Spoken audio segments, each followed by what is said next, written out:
Lord, you seem so far away, 1,000,000 miles or more it feels today.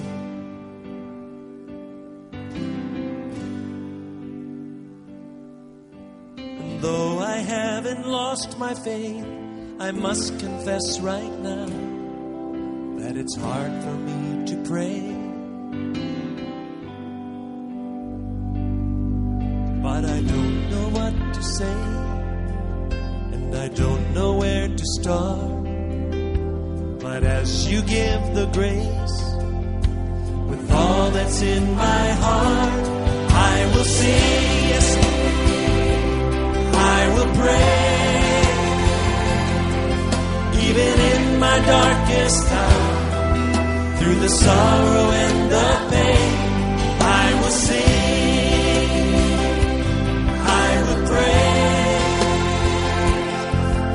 My hands to honor you, because your word is true, I will sing.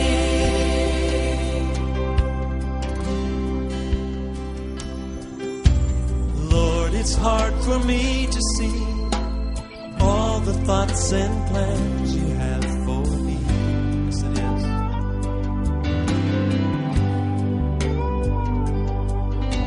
But I will put my trust in you, knowing that you died to set me free. Oh, thank God you did. But I don't know what to say, and I don't know where to start.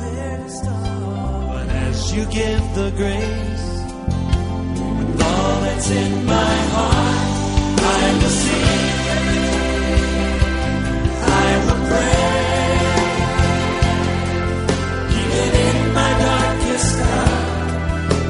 Sorrow and the pain, I will sing, yes I will pray.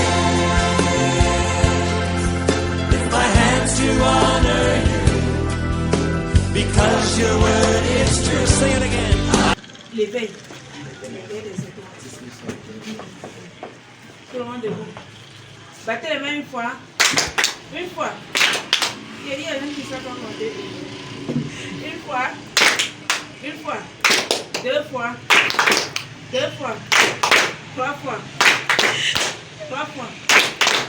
Ok, merci. Merci beaucoup à Maman Mado. On va encore lui donner une salve d'applaudissements.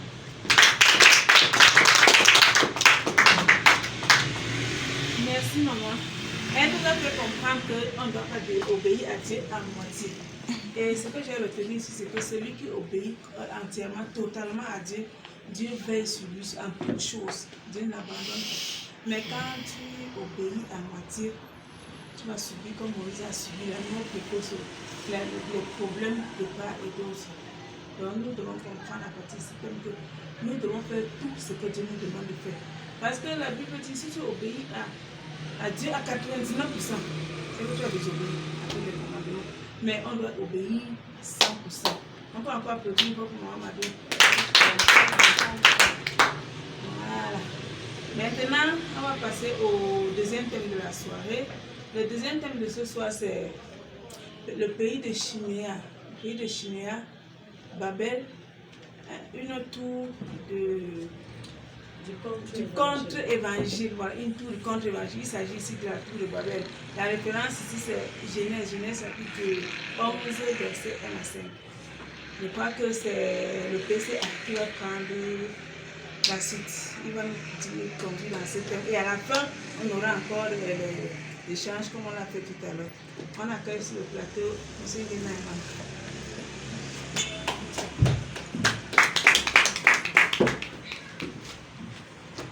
Merci de me passer la parole pour la deuxième fois.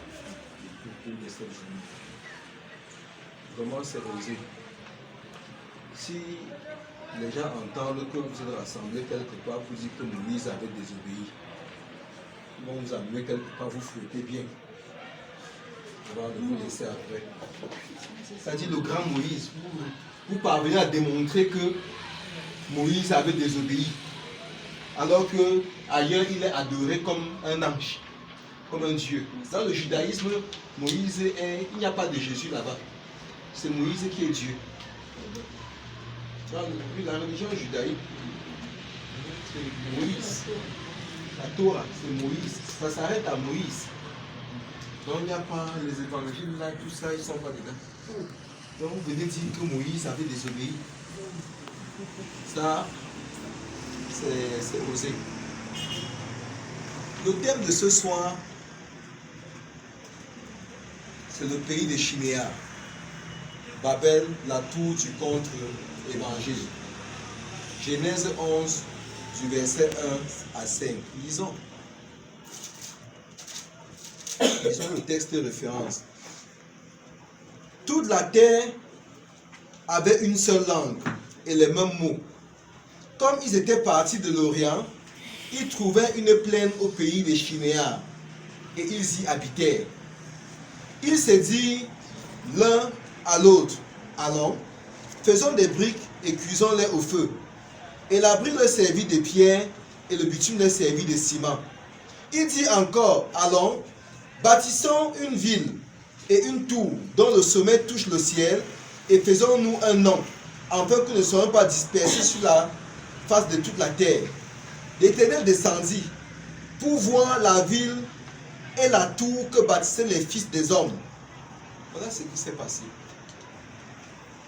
Quand l'homme est déjà désobéissant, dans la Bible aussi, Dieu nous appelle que les fils de l'homme. Vous allez voir ce que bâtissaient les fils des hommes. Quand vous faites ce qui est bien, il dit mon peuple. Quand c'est un genre là, il dit les fils des hommes. Les fils des hommes. Parce que les fils des hommes, c'est la chair. La chair, c'est-à-dire les mêmes gens qui font même chose. Ce sont les fils des hommes. Quand un homme accouche un homme, c'est ce que Ève avait dit. Qu'elle a fait un homme. Qu'elle avait accouché. Elle dit qu'elle a fait un homme. Avec l'aide de Dieu peut-être. Elle a fait un homme. Donc, l'homme n'était plus à la ressemblance de Dieu. Dieu avait dit faisons l'homme à notre ressemblance et à notre image. Mais quand elle a fini de faire sa part, c'était plus la ressemblance, c'était elle-même. Pour asseoir ce thème, qui est un thème très riche et très intéressant pour la suite de ce que nous sommes venus faire ici, on va passer de la même manière par plusieurs repères. Le premier repère, c'est parler du pays des Chiméas. 2 points. L'influence de Nemrod, le père du nouvel ordre mondial. Genèse 10, 8 à 10. On entend souvent parler du nouvel ordre mondial. Beaucoup n'ont pas encore entendu parler de ça. Le nouvel ordre mondial, les Illuminati sont montés, oh ceci, oh, on montre le chiffre de la bête, oh ceci est monté, c'est descendu. Le fondateur de tout ça, on l'a appelé dans cette parole Nemrod. C'était lui. Qu'est-ce qui est dit dans le livre de Genèse, chapitre 10, verset 8? Couche engendra aussi Nemrod. C'est lui qui commença à être puissant sur la terre. Il fut un vaillant chasseur devant l'Éternel. C'est pourquoi l'on dit, 2 points, comme Nemrod, vaillant chasseur devant l'Éternel. Il régna d'abord sur Babel, Érec, Akkad et Calné au pays de Chiméa. Tout ce qui se passe là, que ce soit à Calné, que ce soit à Babel, à Érec, tout ça, c'est le territoire de Nemrod. Et tout ce territoire est appelé le pays de Chiméa. Il y a quelque chose de particulier qui se produit au pays de Chiméa. Si un enfant de Dieu n'est pas fin, il va lire la Bible comme le journal. Il ne va pas voir cette affaire de Chiméa qui apparaît chaque étape. C'est quand le monde là ne faisait que venir, qu'un jour il a dit que mais Seigneur, il y a quoi dans l'affaire de Chiméa-ci? Et j'ai découvert que c'est où Nemrod avait fondé le nouvel ordre mondial. La Bible dit que c'est lui qui a commencé à être puissant sur la terre. Avant, les gens n'étaient pas puissants sur la terre.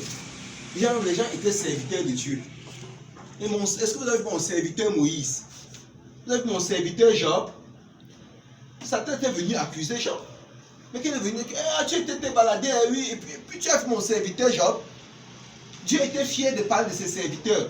Mais celui-ci n'est pas le serviteur de Dieu. Il est Nemrod. Et il a commencé à être puissant sur la terre. Il était même chasseur devant l'Éternel.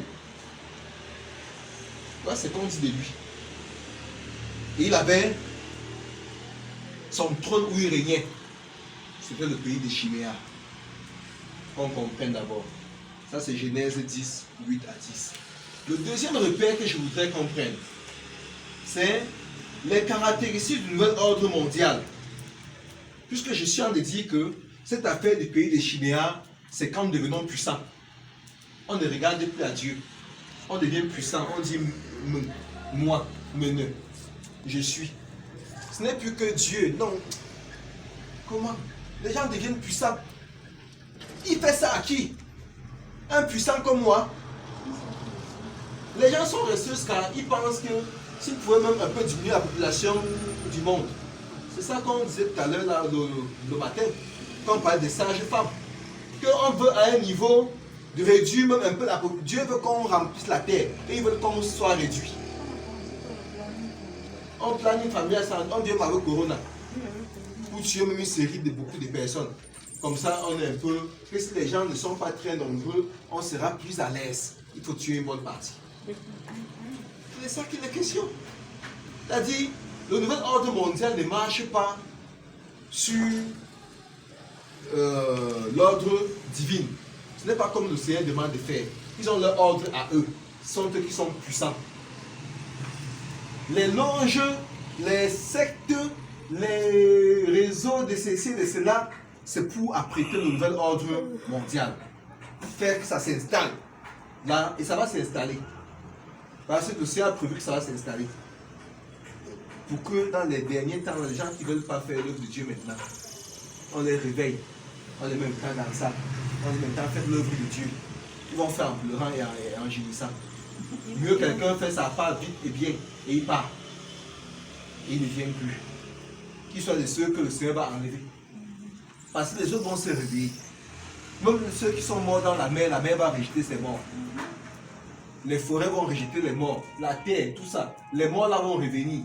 Ils vont travailler comme Lazare était revenu pour maintenant travailler. Jésus avait réveillé Lazare. Il est revenu. Est-ce qu'on vous a dit ce qu'il a encore fait en temps? Il est venu faire le vrai travail. Je voulais vous montrer que quand vous partez là, vous dormez seulement. Quelqu'un n'a pas fini. Est-ce que Jésus avait réveillé Abraham? Pourquoi c'est Lazare qui n'est pas réveillé? S'il y a que le tombeau d'Abraham où on voyait. Il faut aussi dire Abraham, sort! Pour faire quoi? Il a terminé la course. Il a terminé la course. Quand tu n'as pas terminé le ministère, comment on fait le plan pour ne pas terminer là? Tu vas revenir. Bats-toi pour terminer ton boulot. Et tu vas revenir au temps-ci. Où les gens-ci qui sont en train de mettre le chiffre, on peut même manger, acheter à manger, ce sera difficile. Dans ce temps-là, ce sera difficile de payer la nourriture. Parce qu'il faudra accepter d'abord la marque de la bête avant d'acheter. Et tu veux le salut, tu as de fuir la marque de la bête. On te contraint, il y a une histoire de vaccin, qu'on ne sait même pas ce qu'on va vacciner, ça va faire. On est en train de séduire les gens pour d'abord les vacciner. Même les dirigeants fuient avec leur corps pour ne pas les vacciner. Un président a laissé qu'on vaccine la population, il veut pas dire que moi, ne me vaccinez pas. On dit, mais comment le président peut laisser qu'on vaccine à ADC Congo, qu'on vaccine la population et lui-même refuse le vaccin? Il dit que bon, il explique comme il peut expliquer. Il comprend ça. Il ne veut pas accepter le chiffre de la bête. Daniel chapitre 7, le verset 25. Daniel 7, 25. Nous avons dit 7, 25. Quelles sont les caractéristiques du nouvel ordre mondial? 1. Il prononcera des paroles contre le Très-Haut. Ils vont blasphémer. Il opprimera les saints du Très-Haut. Et il espérera changer les temps et la loi. Et les saints seront livrés entre ses mains pendant un temps des temps et la moitié d'un temps. Donc quand cette affaire-là va arriver, on ne connaît même pas la durée que ça va faire. On dit que la durée là sera un temps des temps et la moitié d'un temps. Donc ça va durer aussi comme la venue de Jésus. On a demandé dans le même livre d'Aïe, c'est que Jésus va revenir. Jésus peut calculer. Tu peux calculer l'équation là comment? Un temps des temps et la moitié d'un temps. On dit également que quand le nouvel ordre mondial va s'installer, ce sera pour un temps des temps et la moitié d'un temps. Donc ça va durer jusqu'à ceux qui vont croire que ça peut finir demain. Même la peau de leur pied va quitter, ils seront toujours en train de souffrir. Ça va pas finir. Le chemin est encore long. Ceux qui pensent que la venue de Jésus c'est demain, là. Moi quand j'observe de la façon que j'ai lu cette parole, je vois comment on applique, je vois que c'est encore long. Parce que il avait dit que quand l'évangile va entrer dans le monde entier, il va venir. Maintenant, les gens font tout pour que ce ne soit pas l'évangile qu'on est en train de mettre partout dans le monde. On met autre chose. Hein? Ce n'est pas l'évangile qu'on prêche. Peu de personnes prêchent l'évangile. Le reste prêche, je ne sais même pas quoi. Ils disent ce qu'ils ont envie de dire. Maintenant, s'il faut que le Seigneur commence à corriger sa parole par un groupe de serviteurs encore qui va appeler, les gens qu'on va maintenant persuader vrai, qui va appeler pour mettre au service, pour qu'eux ils travaillent pour maintenant revenir dire l'évangile, comme on est en train de dire là. Ça va encore prendre du temps. Le catholicisme est représenté dans beaucoup de pays, mais ça c'est l'évangile qu'ils sont en train de donner.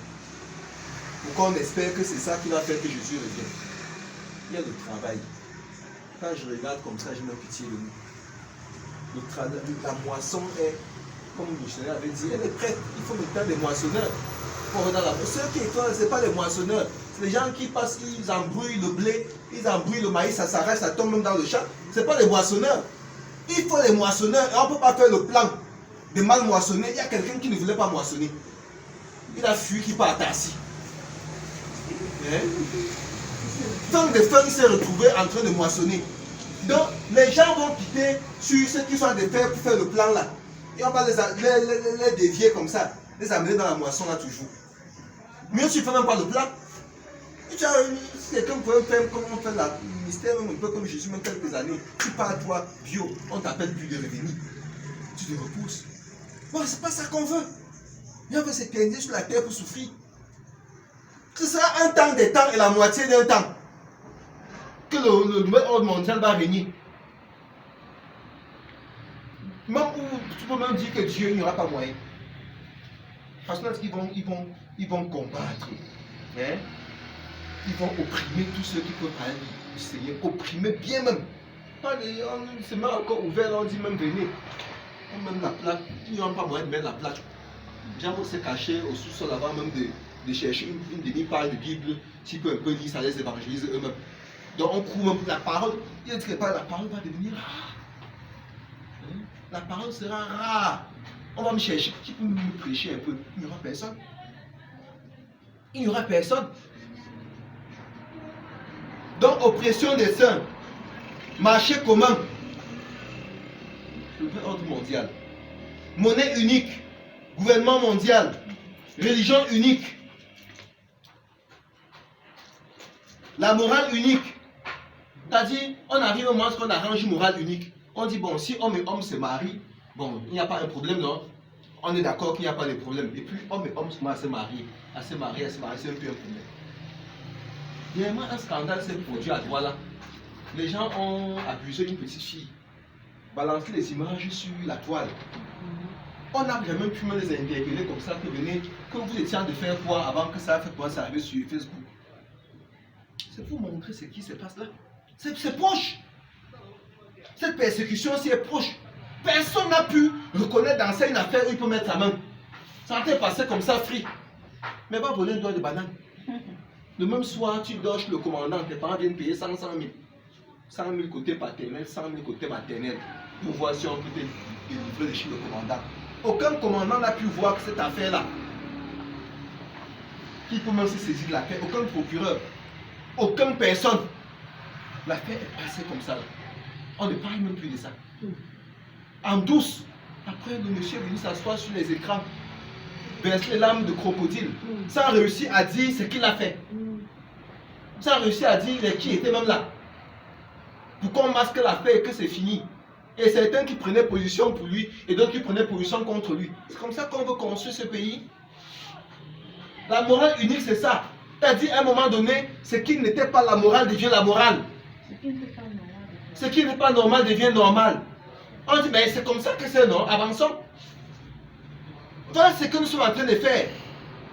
Et tout ça, ce sont les œuvres de Chiméa.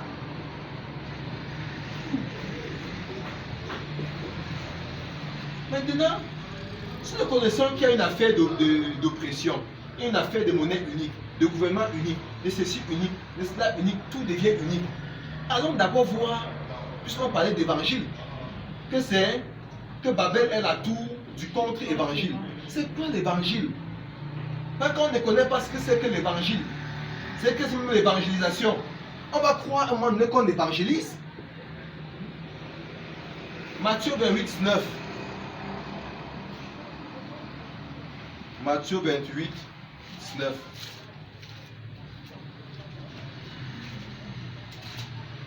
Matthieu 28, 19.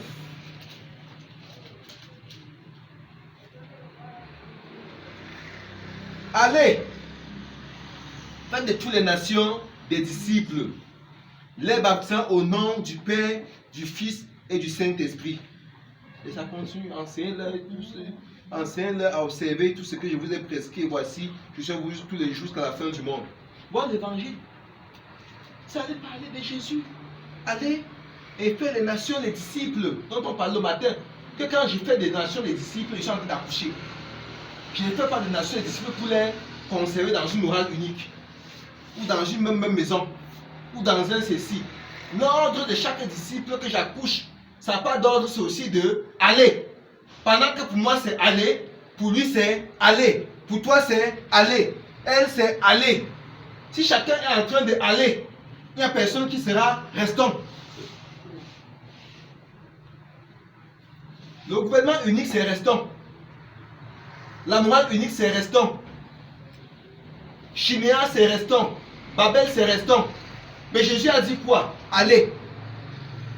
Tous les problèmes que nous avons là, puisqu'on voit que ça ne donne pas, on n'arrive pas, on n'arrive pas à se retrouver. C'est parce que on ne veut pas aller. C'est tout. Ici, il y a un seul mot qui dérange les gens. Parce qu'on peut quand même fabriquer les disciples qui sont les disciples. Hein? Et on dit qu'on a quand même les disciples, même s'ils ne sont pas les disciples, on s'en fout. Hein? On peut faire semblant même de faire le Saint-Esprit. C'est-à-dire, on prend les gens, on dit là, il dit là, baba, il dit comme ça, il dit. Après, on dit qu'il parle en langue. On a un peu fabriqué un peu de Saint-Esprit. Bon, on peut quand même baptiser au nom du Père, du Fils, Saint-Esprit, même dans les cuvettes, dans tout ce qu'on veut. Et on dit que c'est ça qu'on a envie de faire et ça passe. Mais ce qu'on ne parvient pas à faire, c'est aller. C'est le premier mot là, aller, qui est le problème de tout. La religion est née du fait qu'on refuse d'aller. Dès que tu vas accoucher pour que l'enfant ne fasse pas l'œuvre évangélique, alors il ne peut plus aller. Tu accouches, tu gardes dans une couveuse à l'hôpital. Tu chauffes l'enfant, tu chauffes, jusqu'à sa peau commence à quitter. C'est toujours quelle manière d'être une sage femme comme ça là. La sage femme qui ne laisse pas l'enfant aller travailler. L'enfant peut quoi dans la couveuse après 30 ans, après 40 ans. Les choses de son père lui échappent. Les choses de tout lui échappe. Il a 40 ans dans la couveuse chez la sage femme. Les gens sont chez les sages femmes parce que leur ministère est devenu. Ils ne se souviennent même plus ce qu'ils devaient faire. Quand quelqu'un te prend, il vient te mettre dans quelque chose qu'il a même mal construit. Vous commencez à faire ça ensemble. C'est qu'il y a des sages femmes comme ça là. 4. La désobéissance à l'ordre est le second Babel de Jérusalem. Donc, je voudrais que dans cette démonstration, que nous parlions de Babel numéro 2. Et on va rentrer conclure à Babel numéro 1. Parce que Babel numéro 1, tout le monde voit. On dit, oh voilà Babel. Oh, les gens c'était terrible. Avec leur frère Némrod là. Ils ont fait ceci. Allons à Babel numéro 2. C'est ça que les chrétiens, c'est eux qui me disent les chrétiens. Pas moi dire que je suis un enfant de Dieu, je ne suis pas moi chrétien. Le christianisme est né de la désobéissance là. On a appelé les gens en Dieu les chrétiens, mais ils faisaient un jar.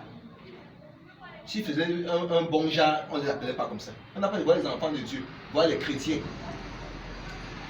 Jésus était là, il n'était pas les chrétiens. Les chrétiens, c'est un jar bizarre. Et les colons ont pris ça et nous mettre ça dans le monde entier. Aujourd'hui, les enfants de Dieu se distinguent. Ils disent, je suis enfant de Dieu, pas que je suis chrétien. Mais comme c'est un mot qu'on a tellement, quand même la carte d'identité, tu vas écrire que tu es chrétien dedans. Nous aussi, on peut aussi écrire. C'est comment le ordre mondial va arriver. C'est-à-dire, on te contraint à mettre le mot que tu es sûr que ce n'est pas le mot qu'il faut écrire. Mais tu écris parce qu'on n'a pas dans le machin à l'ordinateur, on a mis païen ou chrétien. Maintenant, comme tu ne veux pas dire que tu es païen, tu mets que tu es chrétien. Et comme tu es chrétien, ça, on te mélange à tout ce qui n'est pas toi. On n'a pas mis une autre rubrique que enfant de Dieu. Nous sommes tous les enfants de Dieu. Et nous devons être des hommes spirituels. Et les serviteurs de Dieu pour la nation. Le reste des blablabla, là, les marques ça ne sert à rien. Ok. Allons-y. Acte chapitre 2. Et regardons l'affaire si bien. Versets 46 à 47.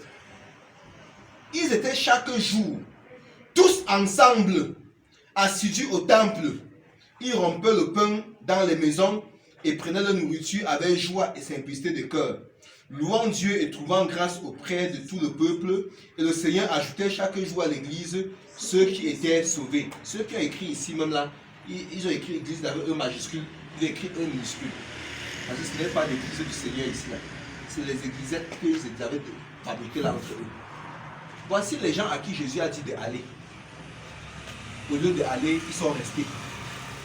Et ils sont même restés d'une façon que Jésus ne faisait pas. On vous dit ici qu'ils étaient chaque jour tous ensemble. Ils devaient encore évangéliser comment? Sinon on vient, on reste ici là chaque jour tous ensemble. On va encore évangéliser comment? J'arrête la soeur avec la soeur, on est là, Alina, on est ici ensemble. On ne peut plus rien, on est seulement ensemble. Ils étaient tous ensemble, dans le même lieu. Je ne sais pas si les gens lisaient ça. Vous lisez seulement telle autre partie pour tout continuer à faire. Tous ensemble, dans le même lieu. Donc ils n'évangélisaient pas. Ils avaient dit qu'on ne va pas aller. Après, c'est même pas tout. Ils n'étaient pas assidus. Quand ils partaient, ils faisaient le point des pharisiens. Parce qu'ils disaient qu'ils ont déclaré la chose de son père. Il parlait les confronter. Après, il a détruit sa mère qui avait mouru. Et il a détruit en 3 jours. Détruit et reconstruit en 3 jours.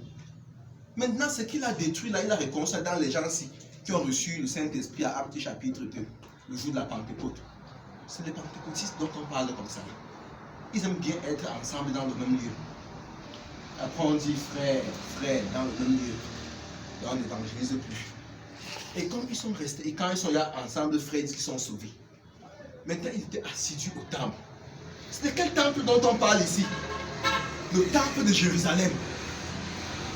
Voilà où c'est très grave. Donc ils sont partis dans le temple de Jérusalem, où il y avait les pharisiens, les sadducéens, les judaïques, les ceci, tous les grands groupes du temps là, avec leurs principaux sacrificateurs. Ils ont créé un groupe de réveillez-vous dans le temple là. Ils parlaient en langue dedans. Ça faisait très mal aux oreilles. Ils étaient là-bas, ils ne voyaient même plus que la fin du monde, elle y approche. Bientôt il va venir, là, il va les enlever. Ils attendaient ça. Les gars s'y attendaient que Jésus va revenir bientôt.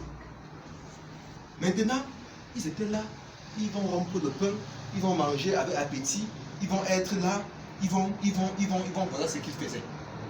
Dans le temple de Jérusalem. C'était la provocation. C'est là-bas qu'il y avait les brebis égarés, la maison d'Israël. Donc on te demande de faire l'évangile du Seigneur. Tu pars évangéliser les pharisiens. On confronte les pharisiens, on ne les évangélise pas.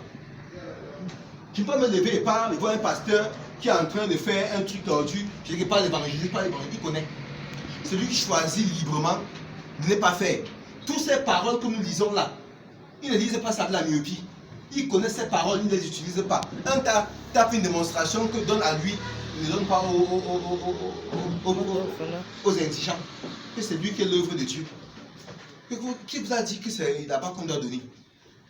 Le pasteur connaît ça. Même s'il détourne la parole, il connaît avant de détourner. Tu ne peux pas détourner ce que tu ne connais pas. Il faut connaître quelque chose avant de prendre pour faire comme tu veux. Tu ne peux donc pas aller vers lui pour que tu parles d'évangile, que Jésus évangile les pharisiens. Il est confronté dans le temple. On dit que je parle évangile les pasteurs. C'est pas. On évangilise, allez, faites des nations, allez. On doit sortir et on part. On doit évangiliser. On ne doit pas rester pour dire qu'on va parler aux gens. Quand vous parlez entre vous, là, ça ajoute quoi? Ça ajoute quoi? On construit quelque chose qu'on va vous dire. On va se dire la chose aujourd'hui. Quand on reste entre nous, là, on construit quoi? Jésus a dit d'aller. Nous, on reste. Voici la première fois qu'on fait un programme comme ça, là, de ce qu'on appelait symposium. Après, il n'y aura plus. Mais les gens, à la fin de chaque mois, quand on donne les salaires, ils organisent un programme dans leur restaurant. Il y a un programme de fin de mois pour d'abord raqueter tout ce qu'à l'époque sont vides avant de vous laisser encore. Il y a un programme là, un programme de fin du mois. Pendant que les gens partent au salaire, lui qui ne travaillait pas, qui est resté pour restant, au lieu d'aller, il crée un programme. Il montre que c'est un très bon programme. Et les gens qui sont partis, qui ont travaillé pendant les jours, laissent leur travail et viennent maintenant rester dans leur restaurant avec lui. Et ensemble, dans leur restaurant, ils prennent tout leur argent. Et il finit, il y a le panier devant. Le panier ici. À chaque tour, on vient devant, on met. On fait que mettre, on met. Quand c'est bien vide, on parle de ça. On est dans le restaurant. Même le panier de la désobéissance là, ça va un jour sauter entre la queue de quelqu'un comme le chapeau. Oui. Il va marcher avec. Comme le toujours là-bas. C'est quel genre de désobéissance comme ça? Après les salaires, on organise un restaurant. On reste, on évangilise et puis on reste. Il n'y a que l'évangile qu'on fait dans les maisons. Dans 4 murs. Allez évangiliser au champ. Pourquoi c'est seulement là-bas? Fin du mois. Ce n'est pas encore pour bientôt, on va annoncer que ce sera à la fin du mois de juillet. Il y aura une série de programmes dans les églises réveillées partout. Pour que le salaire, on sait que le temps, les gens ont encore quand même 5 000 qui brillent, qui vont donner. Voilà. Il est temps de dire quoi? Voilà. Ils sont donc allés à Babel, dans leur restaurant là. Ils ont dit qu'ils vont rester ensemble dans le même lieu. Le lieu là était, ils sont allés au temple de Jérusalem pour être assidus. L'affaire a chauffé. Ils ont énervé. Dieu était bien aussi très fâché contre eux. Et pendant ce temps, les gens ne voyaient qu'un groupe de gens qui parlent en langue comme ça séduit. Hein? Quand tu parles plus quelqu'un, tu commences, hein, après, lui-même il court vite chercher ce qu'il a laissé en bas, il te donne. Bah, tu as parlé une langue comme ça que même ses ailes ont poussé. Mais il prend, il te donne. On dit qu'il trouvait grâce. Trouvant grâce auprès de tout le peuple. Les gens, ils étaient ont été émerveillés de voir ce nouveau groupe. N'est-ce pas quand les gens sont arrivés là avec le nouveau groupe, on est émerveillés. Quand je passe à côté, tu as ton problème, le panari qui te fait mal au doigt depuis grave. Tu entends la guérison ici, machin. Quand tu vas aller pour monter ton coup, voici ma part, le panari ici. Vous faites quelque chose sur ça. Hein? On dit fire! Alors que le feu va chauffer le panari, ça va faire encore plus mal. Hein? C'est ça. Tu vas courir pour montrer, voici ma part, le panari ici. Tu es émerveillé. S'il y a même un reste de couscous, tu parles là-bas, tu donnes, manger ça, faites fire. Certains avaient fait un programme là, des temps pour là-bas. Ils disaient que pour prier, on achète carton de lait, carton de ceci, de sucre, carton. On achète un carton qui vont arrêter leur voix pour prier. Et les gens achetaient. Quand c'est dans l'homme, de donner à Dieu librement, c'est difficile. Mais Franck le tourne comme ça, il va donner. Il va aller chercher une liasse qui est comme ça, x3. Il vient, il se renverse comme ça avant de déposer. Pourquoi? Parce que l'homme n'est pas libre. Même la barrière, la manière avec laquelle tu fais l'œuvre de Dieu. Avant que tu ne commences à faire, Dieu te bénit. Dieu bénit le cœur. Il ne bénit pas les actions qu'on pose. Il connaît quand tu donnes là ce que tu peux donner. Il connaît. Il ne peut pas rester là, je m'assois sur l'argent, on fait le symposium, l'argent ne sort pas. Alors qu'il peut sortir 500 000 de dépose, que peut-être ça, jusqu'à il y a les véhicules qui vont accompagner chacun à la pause. Et ça peut encore les chercher chez eux pour les ramener. On peut donner gloire à Dieu. Mais comme on n'a pas dit que ton nom c'est Madame Ta, N-T-A, je vais te faire une prophétie dans 3 heures de temps. Dans 3 heures de temps, c'est si. Comme tu as 3 lettres sur ton nom, tu cours. Il m'a fait une prophétie à 3 heures de temps. Tu portes le bloc. Tu fais le bloc, tu déposes. Après 3 heures de temps, tu ne vois rien. Tu ne te plains pas. On passe à autre chose. Donc tu ne vois rien et tu ne te plains pas. Donc on avance. Quand je prophétise que ta mère est une femme. Donc vraiment, fuyons le ridicule. Voilà donc ce qui se passait. Lisez ça et lisez bien. Ne lisez plus comme le conte d'Amadou Koumba. On a dit que tu étais assidu au temple. Qu'est-ce qui s'est donc passé? Pas quelqu'un sur ça. 5. L'influence des Chinéens sur les appelés de Dieu. La papauté d'Étienne. Allons voir. Josué, prenons d'abord acte 8, 1 à 3. Acte 8. Quand je parlais d'Étienne, si il y a une personne qui était dans mon groupe, elle est du coup quittée. Puis j'ai osé dire que Étienne, blablabla, que Étienne avait fait une faute. Étienne avait fait une faute, elle m'a quitté. Je peux dire que Mamadou a beaucoup osé. Je peux dire que Moïse avait désobéi. Quelqu'un qui est dans la Torah, il peut te tuer. Il peut te tuer. Parce que tu as dit ça. Mais quand je suis une instabilité, c'est qui? Et on a dit les lits et des tirs.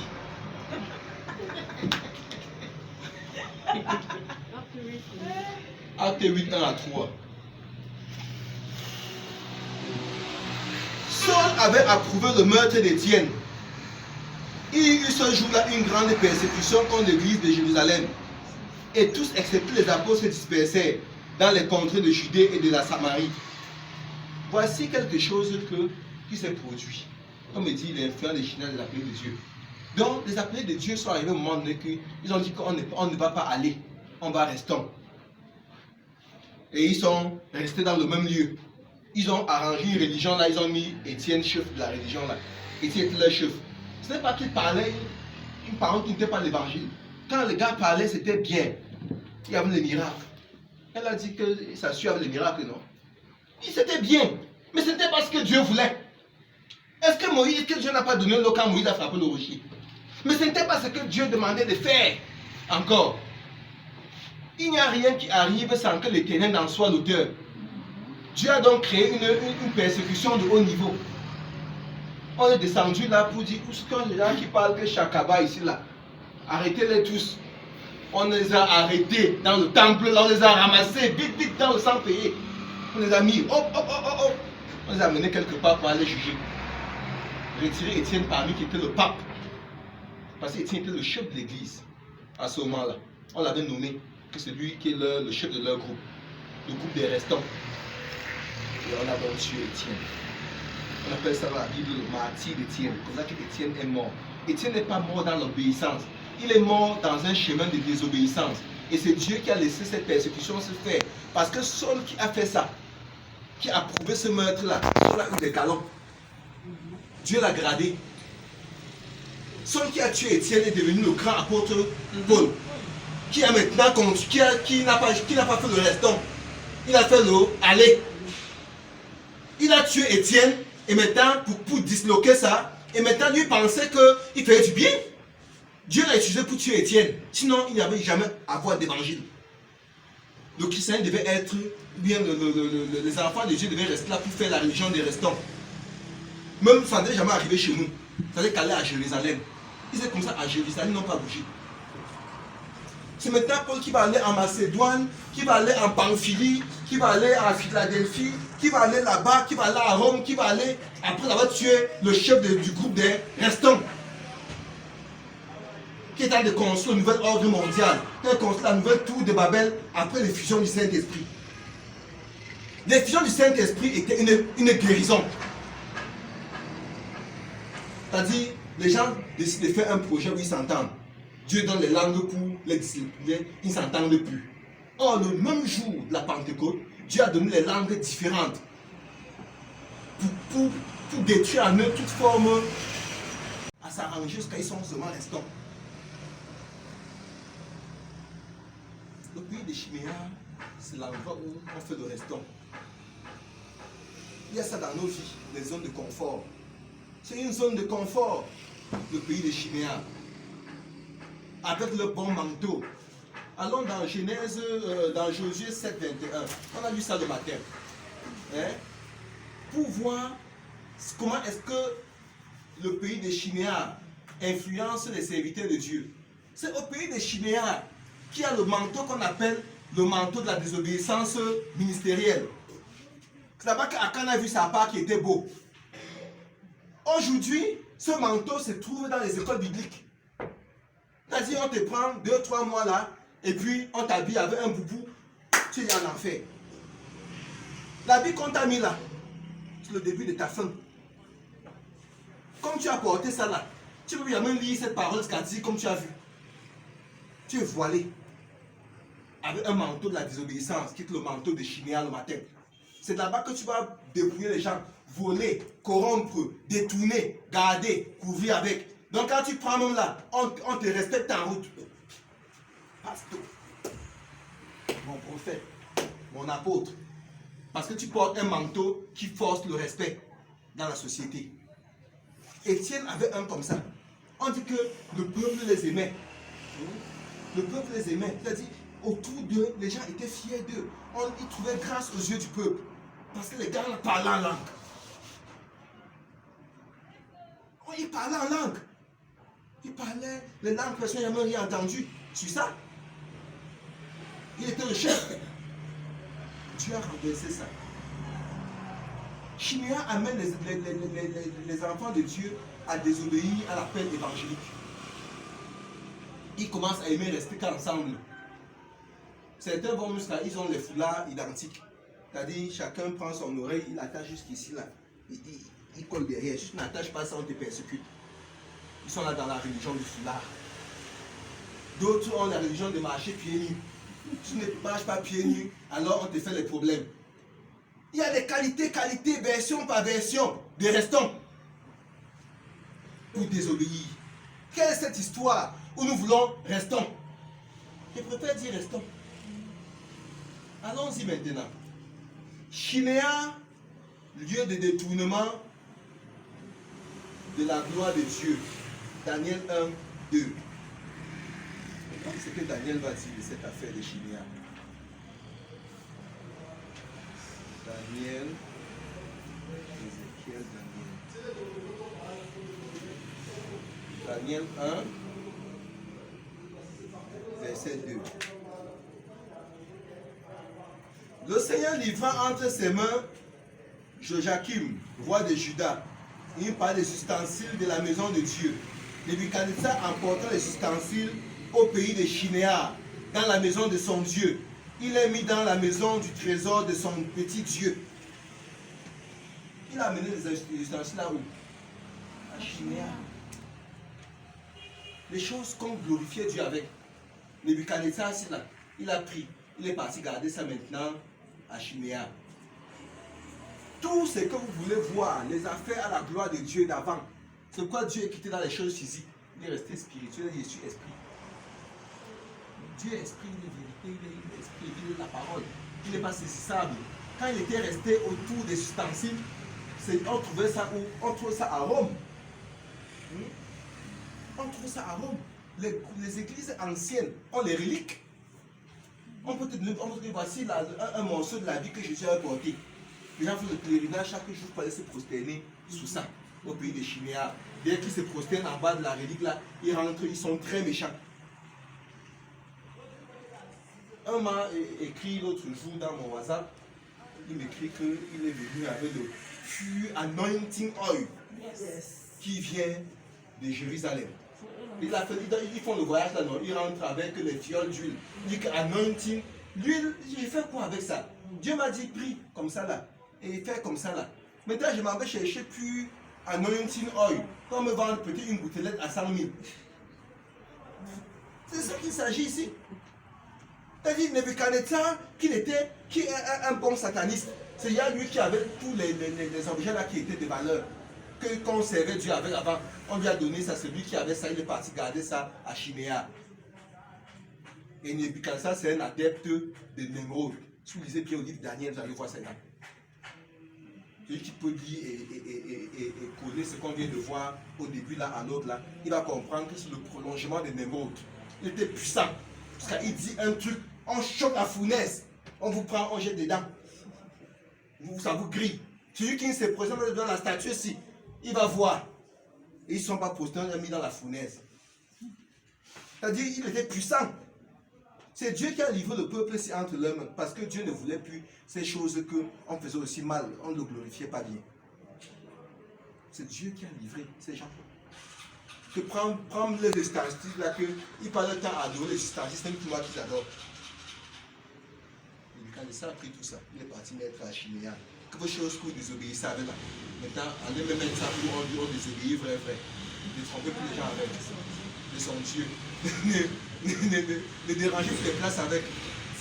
Parce qu'il dérange les places avec ça.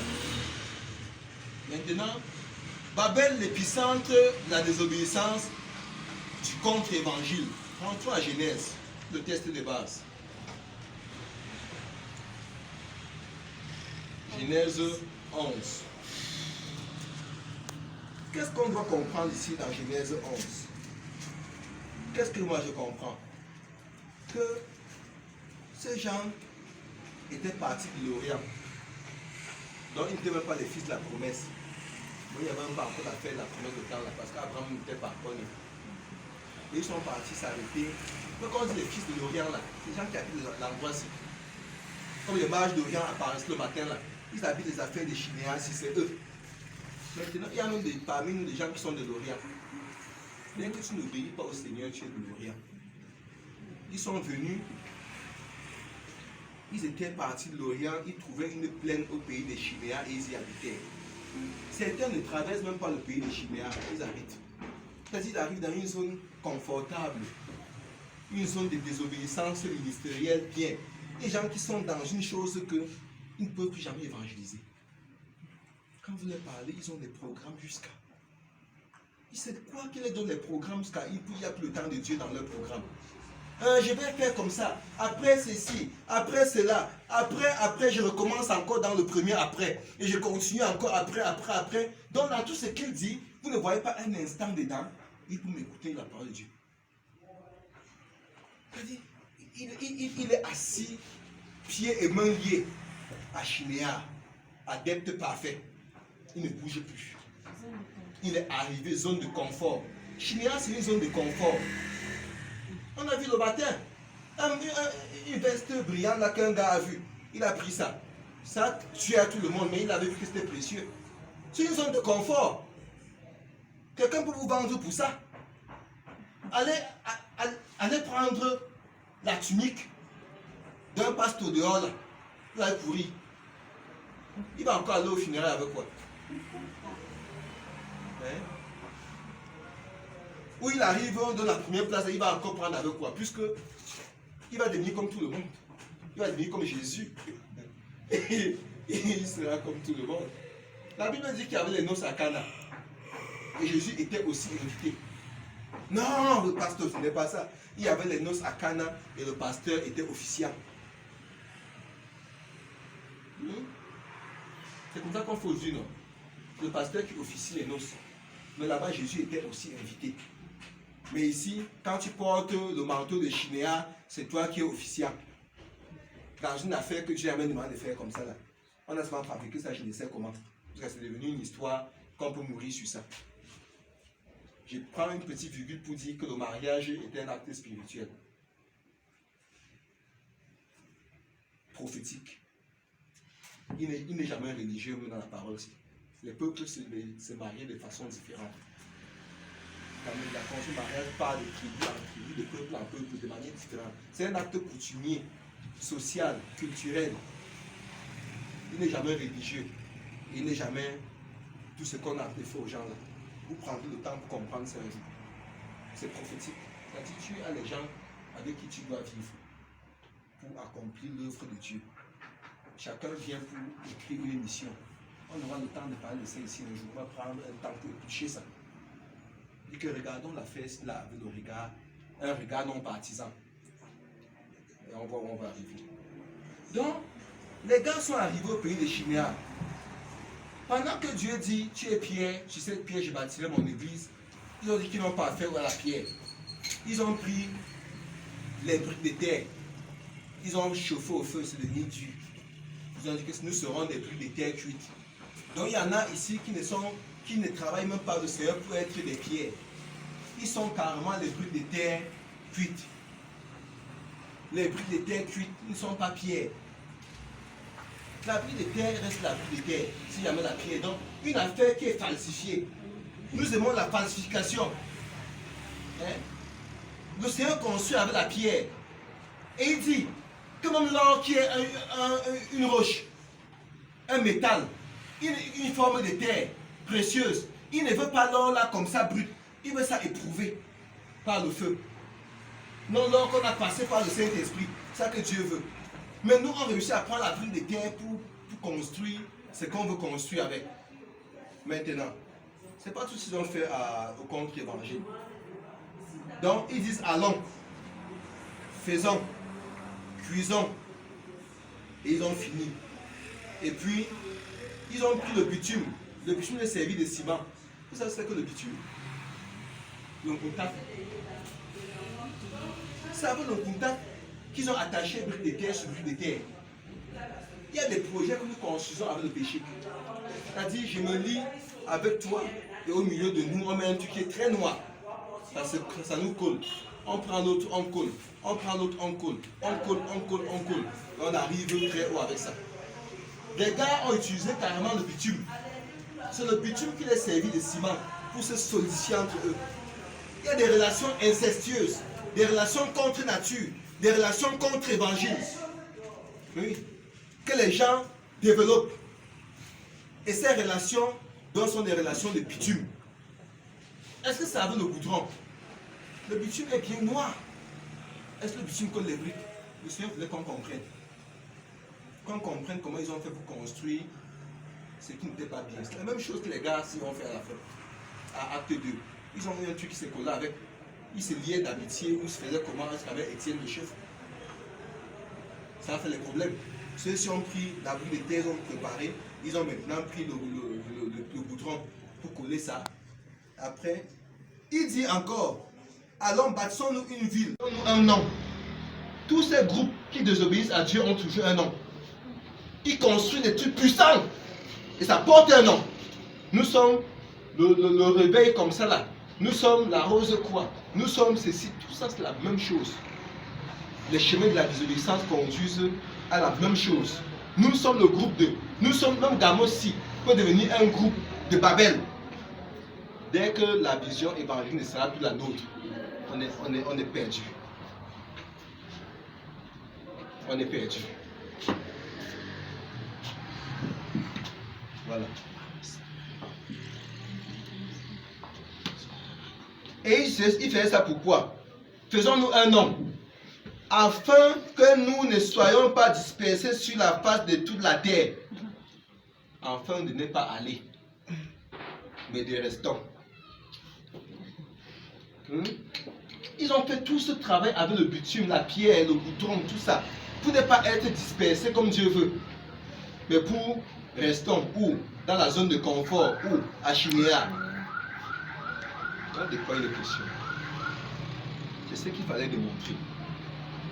Que le pays de Chiméa, la tour de Babel, c'est la zone, c'est l'endroit de contre-évangile.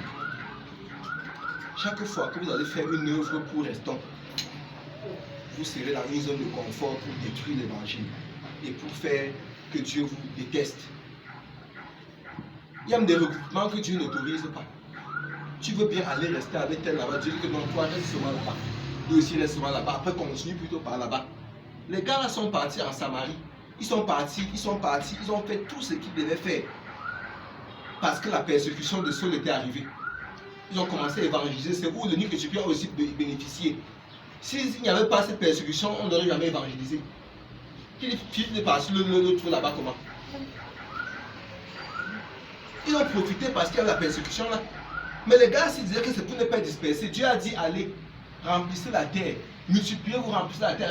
Il dit non, on ne veut pas nous disperser. Les gens font ça aujourd'hui, non? L'homosexualité, c'est quoi?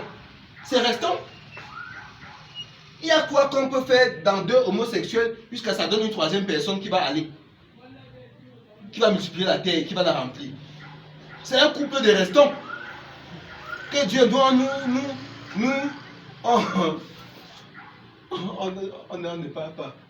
ne va pas aller, on va rester.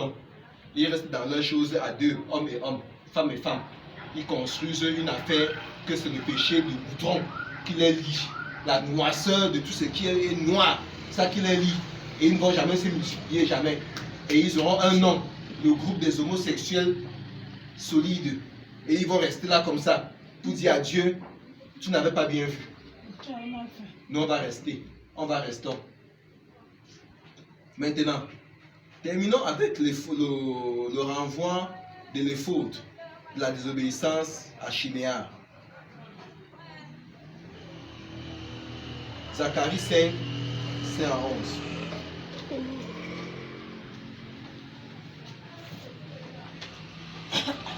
Zacharie.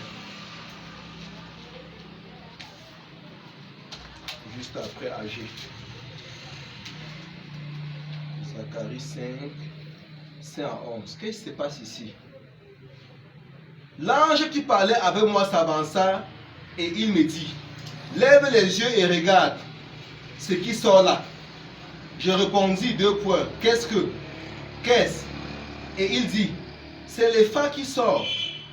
Il ajouta, c'est leur iniquité dans tout le pays. Et voici, une masse de plomb se leva. Il y avait une femme assise au milieu de l'épha. Il dit, c'est l'iniquité. Et il la repousse dans l'épha. Et il jeta sur l'ouverture une masse de plomb. Je levai les yeux et je regardais et voici, 2 femmes parurent. Le vent soufflait dans leurs ailes. Elles avaient des ailes comme celles de la cigogne. Elles enlevaient les phares entre la terre et le ciel. Je dis à l'ange qui parlait avec moi, où emporte-t-elle les phares? Il me dit, elles vont lui bâtir une maison dans le pays de Chinéar. Et quand elle sera prête, il sera déposé là, dans son lieu. J'espère qu'on a compris que les phares de l'iniquité, les phares c'est un sac. On a pris ça, on a rempli tout ce qui nous dérange là-dedans. Jusqu'à mettre une base de plomb à l'entrée pour bien fermer que l'odeur ne sorte plus. Et les anges transportent ça pour aller déposer ou pour bâtir une maison. Ils déposent ça au pays de Chinéar. Toi, quitte le pays de Chinéar. Toi, laisse les choses de Chinéar là-bas. Toi, enlève le manteau de Chinéar et dépose là-bas. Et viens servir le Seigneur dans l'humanitaire. Deviens un humanitaire comme Jésus-Christ était un humanitaire. Laisse les affaires de la religion. Tout ça, c'est ce que l'ange là a passé le temps à ramasser avec les femmes, à mettre dans les phares de l'iniquité. Tout ce qu'on fait qui est mauvais, on a mis, mettre le plomb pour fermer bien. Mais les gens vont faire des efforts aujourd'hui pour aller à Chinéar, pour ouvrir le plomb, pour retirer encore tout ça et utiliser. Zacharie a vu comment l'ange partait garder ça là-bas.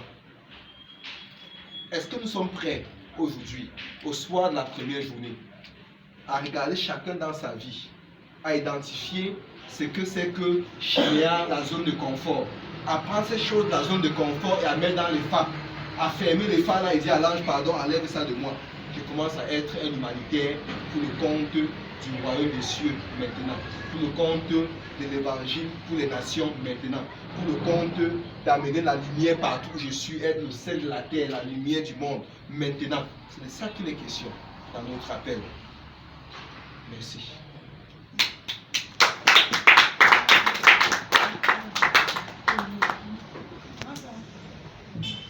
On applaudit encore, c'était un morceau dû à avaler même l'applaudissement quand même. Ceci était trop difficile. Non mais j'ai avalé. Ok, nous avons suivi tout à l'heure l'exposé sur Chinéa. Sortons de Chinéa, abandonnons Chinéa et lançons-nous dans l'œuvre humanitaire. C'est ce qui a été compris pour ce soir. Bon, maintenant, je crois qu'on peut passer aux phases de questions-réponses. Maman Genga et Papa Genga. On pose la question et vous nous aidez.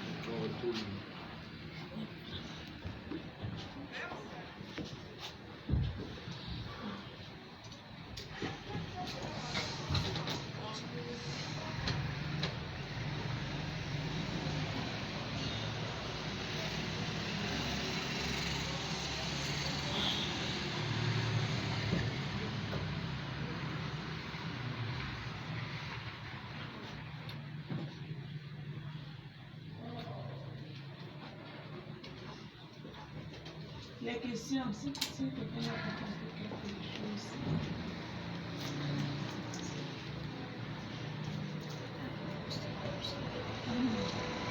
À la fois ce que tu veux échanger le deuxième. Qui en fait sont les mêmes, c'est le même échange. On a divisé en deux rubriques.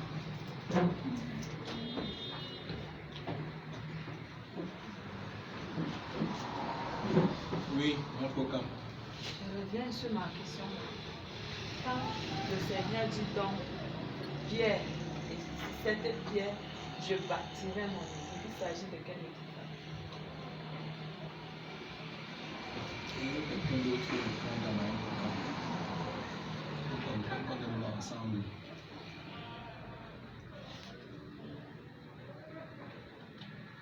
Tu es pierre.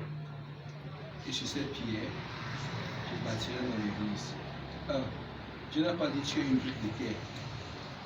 Et sur cette brique de terre, je vais bâtir mon église. Là, il dit tu es pierre. Et sur cette pierre, je bâtirai mon église. Pourquoi? Le Seigneur parle ici là de l'affermissement. Pierre n'était pas n'importe quel disciple. Il était celui-là qui posait beaucoup de questions. Sa bouche sortait. Ce qui parlait dans sa tête, c'était l'ouverture de cœur est la première porte de la délivrance. Il avait l'ouverture de cœur. Si son cœur, même le jour, le diable l'a réclamé avec Judas, Jésus a prié pour lui, il n'a pas pu prier pour Judas. Et c'est comme ça que Pierre a eu la vie sauve. Parce qu'il parlait. Il y a des gens ici qui se confient facilement et qui disent ce qui les dérange. C'est facile de les encadrer, de les aider. Mais quand le cœur est seulement fermé, il ne peut pas. Maintenant, c'est quoi la pierre? Pourquoi Jésus dit que lui, il est pierre? La pierre est au départ, d'abord, une roche, c'est comme la terre. Ça peut être, il y a plusieurs manières d'obtenir la pierre. La pierre peut être volcanique. Ça sort de la fusion du matériau qui était sous la terre et qui arrive en surface et qui maintenant durcit. On suppose que les fusions du Saint-Esprit dans une terre, puisque nous sommes terre, crée un volcan en nous et quand on refroidit, on est solide comme pierre, on est dur. Ça fait qu'on est pierre. Vous vous souvenez que le Saint-Esprit, Jésus les envoie déjà en mission. Mais à ce moment, il ne les a pas permis d'avoir le Saint-Esprit dans leur corps. Il a donné ça sous forme d'un bâton. Ils partaient 2 à 2 avec un bâton et rendaient ministère. Ils sont rentrés dire que le diable tombait du ciel, on l'a vu. Il a dit réussir ou d'autres choses. Donc, le Saint-Esprit était le bâton à ce moment-là comme le bâton de Moïse. Maintenant, Pierre avait déjà eu sa part. Ça, c'est une des façons. On peut également avoir la pierre par sédimentation. C'est-à-dire les roches sédimentaires. Et pendant que tu restes quelque part longtemps, on t'a enseigné. Tu es qui reçoit quand on te parle. Plus tu reçois, plus tu deviens dur. ça te dame. La terre qui est damée, finit par donner les roches sédimentaires qu'on a vues au lycée. Il y a les roches qui sont le granit, ça c'est des roches volcaniques. Il y a les roches sédimentaires parmi lesquelles on a le gneiss, bien métamorphique, qui se ressemblent quand vous regardez, c'est tout dit de la même manière. Mais l'un n'est pas venu du feu, l'autre est venu du fait qu'on est resté pendant longtemps posé l'un sur l'autre. Quelqu'un qui reste là, on lui enseigne quelque chose progressivement. Ils ont marché 3 ans avec Jésus. Il a en train de dire ça comme ça la 3e année. Et Pierre était quelqu'un qui recevait et qui posait les questions. Il a dit, toi qui reçois et qui poses beaucoup de questions là-dedans, la connaissance grandit en toi. Tu es dans une pierre. Et c'est cette pierre qui est affermie là, que je veux bâtir mon église. Parce qu'on ne peut pas bâtir l'église du Seigneur sur les sables mouvants. Ça va pas tenir. Mais il ne s'agit pas de l'église des bâtiments. C'est l'église qui est l'église du Seigneur. Le Seigneur bâtit l'église sur les enseignements. Il bâtit l'église sur l'évangélisation. Il ne bâtit pas l'église sur cotisons l'argent pour la fenêtre de l'église de Tunga. Après, demain, pour la porte, on peut cotiser. On cotise, on demande jamais que les âmes sont devenues comment. On cotise, on monte les murs. C'est de ça qu'il s'agit. Parce que Pierre était persévérant. Et étant persévérant, il était donc solide. Il posait beaucoup de questions, il recevait aussi beaucoup. Ça fait de lui donner une pierre. Mais juste après, quand Jésus part, ils vont devenir tous des pierres vivantes. Sur la forme de terre qu'ils étaient, ils vont avoir les fusions. Les fusions vont les transformer donc maintenant en rocher, en pierre, c'est dans le roc. Et ces rocs qui vont devenir, c'est donc ça que le Seigneur utilise pour construire son église.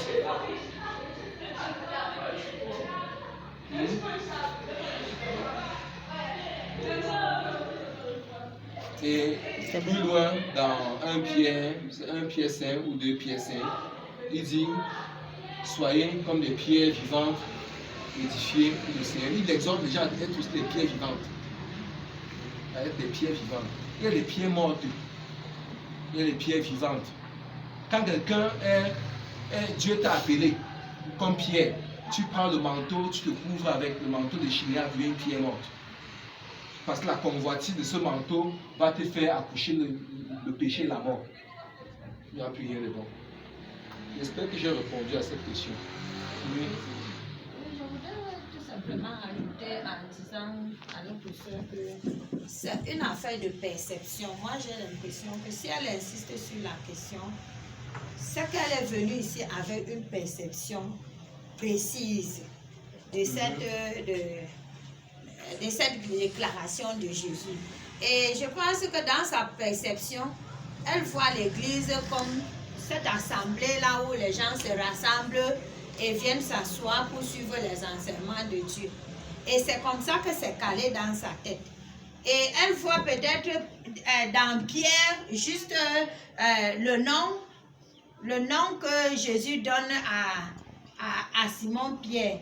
C'est pour ça que je crois quand même qu'avec toute l'explication que le PCA a donnée, ça nous permet de comprendre que ici, là, l'église, ce n'est pas les 4 murs là que nous devons considérer comme l'église. Parce que ce ne sont pas les 4 murs, l'ensemble des personnes qui sont dans les 4 murs là, qui forment l'église ici. Ici, il s'agit de l'ensemble des disciples de toutes les nations du monde que Pierre va, n'est-ce pas, susciter. Il nous dit, la grande commission c'est quoi?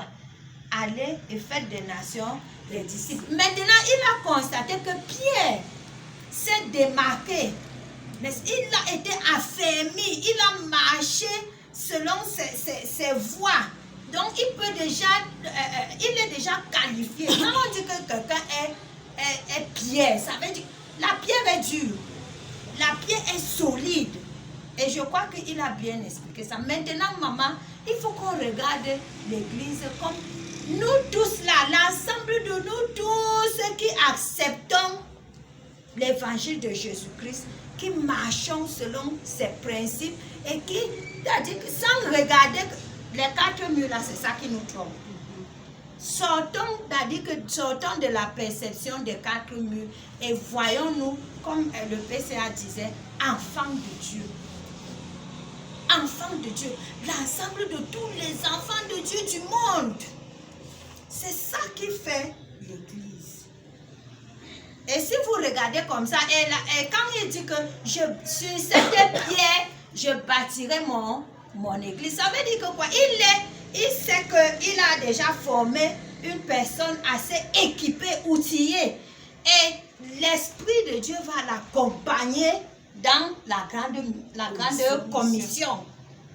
La grande commission. Donc l'Esprit de Dieu est avec lui.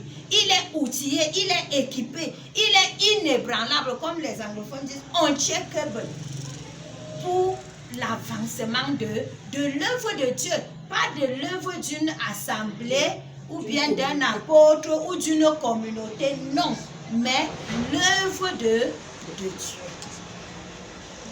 Et c'est pour cela que quand quelqu'un est déjà donc solide, il dit bien, je bâtirai mon église et aucune porte du séjour de l'enfer ne prévaudra sur elle. Ça veut dire qu'il connaît la valeur qui est en Pierre.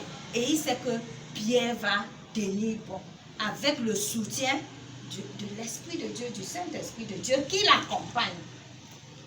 Donc, moi, je pense qu'il faut enlever déjà l'affaire des 4 murs là. C'est que vous allez, oui, hein, c'est que vous n'allez pas rester être vraiment dans le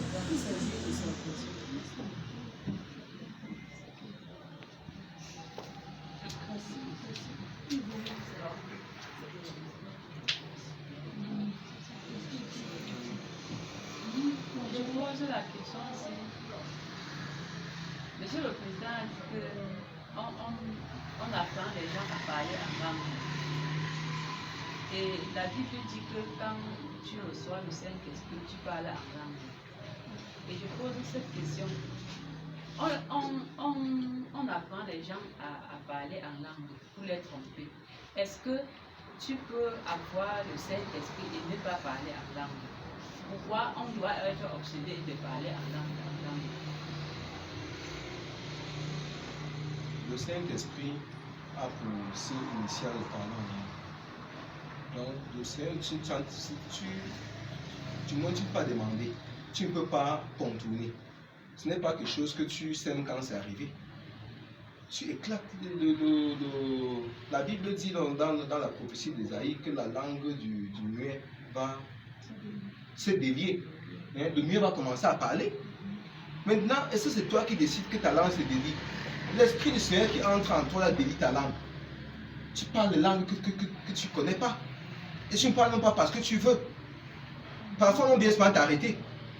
Que ça suffit. Parce que tu ne fais que parler, tu ne te rassasies pas. Hein? Tu parles, tu as éclaté. Les gens là avaient parlé dans leur groupe de 120 là. Jusqu'à tout le monde disait qu'on va me faire comment avec ceux-ci. Et chacun entendait son patois dedans. C'est pas qu'on parle de charabia. On parle de langue que tu sais quand même, la langue peut être une langue. Et une langue qui va fuir le monde, tu vas jamais trouver ça dedans. Maintenant, on ne peut pas avoir le Saint-Esprit, on ne parle pas en langue. Mais on peut parler en langue alors qu'on n'a pas le Saint-Esprit. Ça dépend de ce que nous appelons la langue. Si c'est Rikobo, Baba, ça on a vu les gens apprendre ça aux gens. Que commence comme ça, souffler dans la bouche des gens. Tu as soufflé la salive bruyante dans la bouche pour qu'ils parlent. Ouvre ta bouche. Dedans. Parle. C'est quelle histoire? Le jour où le Seigneur me visite, pour que je parle en langue, j'étais seul.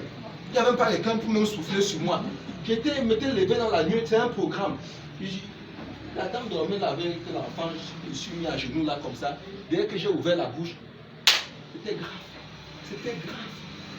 Les évangélistes, les pasteurs sont souvent venus parce que ça ne finissait pas.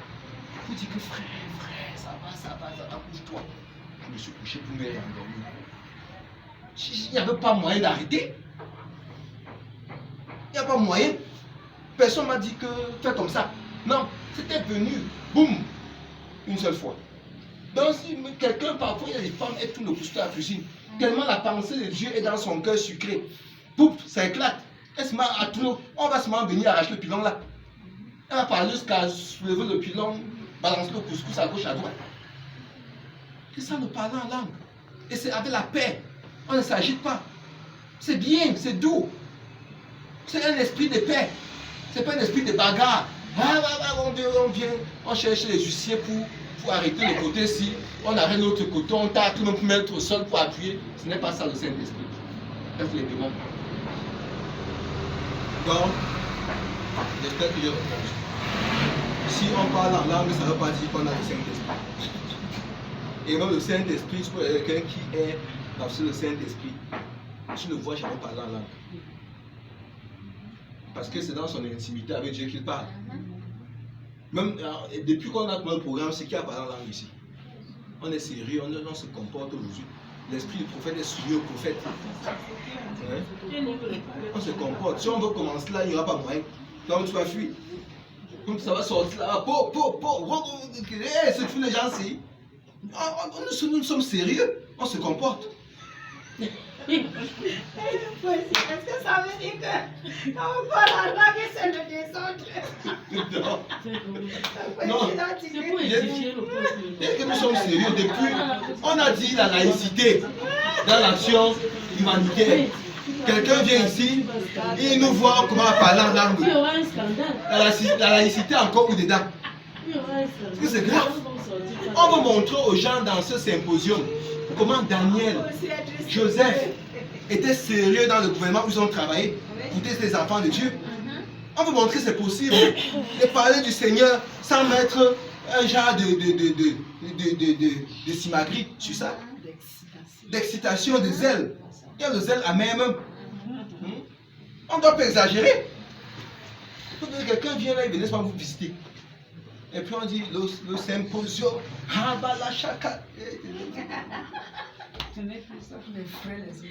Non. Va dans l'intimité de prière de la personne là. Il t'amène quand il va prier. Il va parler là-bas. Dehors, tout le jour, c'est comme un serviteur de Dieu. Tu ne peux même pas savoir qu'il est serviteur de Dieu. Tant qu'il ne pose pas un acte de Dieu dans ta vie, tu ne sauras pas. Tu ne sauras pas. Pourtant, c'est un serviteur de Dieu. On l'appelle de tous les noms. Sans problème. Il n'a même pas un problème. Mais maintenant, c'est ceux-là qui veulent prendre quelque chose des gens, qui cousent les boubous du matin au soir, ils portent ça. Ils n'ont jamais aucun autre habit. On a dit ce que la tunique a fait sur les gens.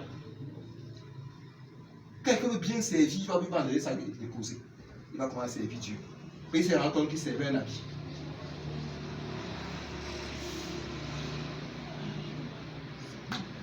Oui, il y avait une question. On lui a...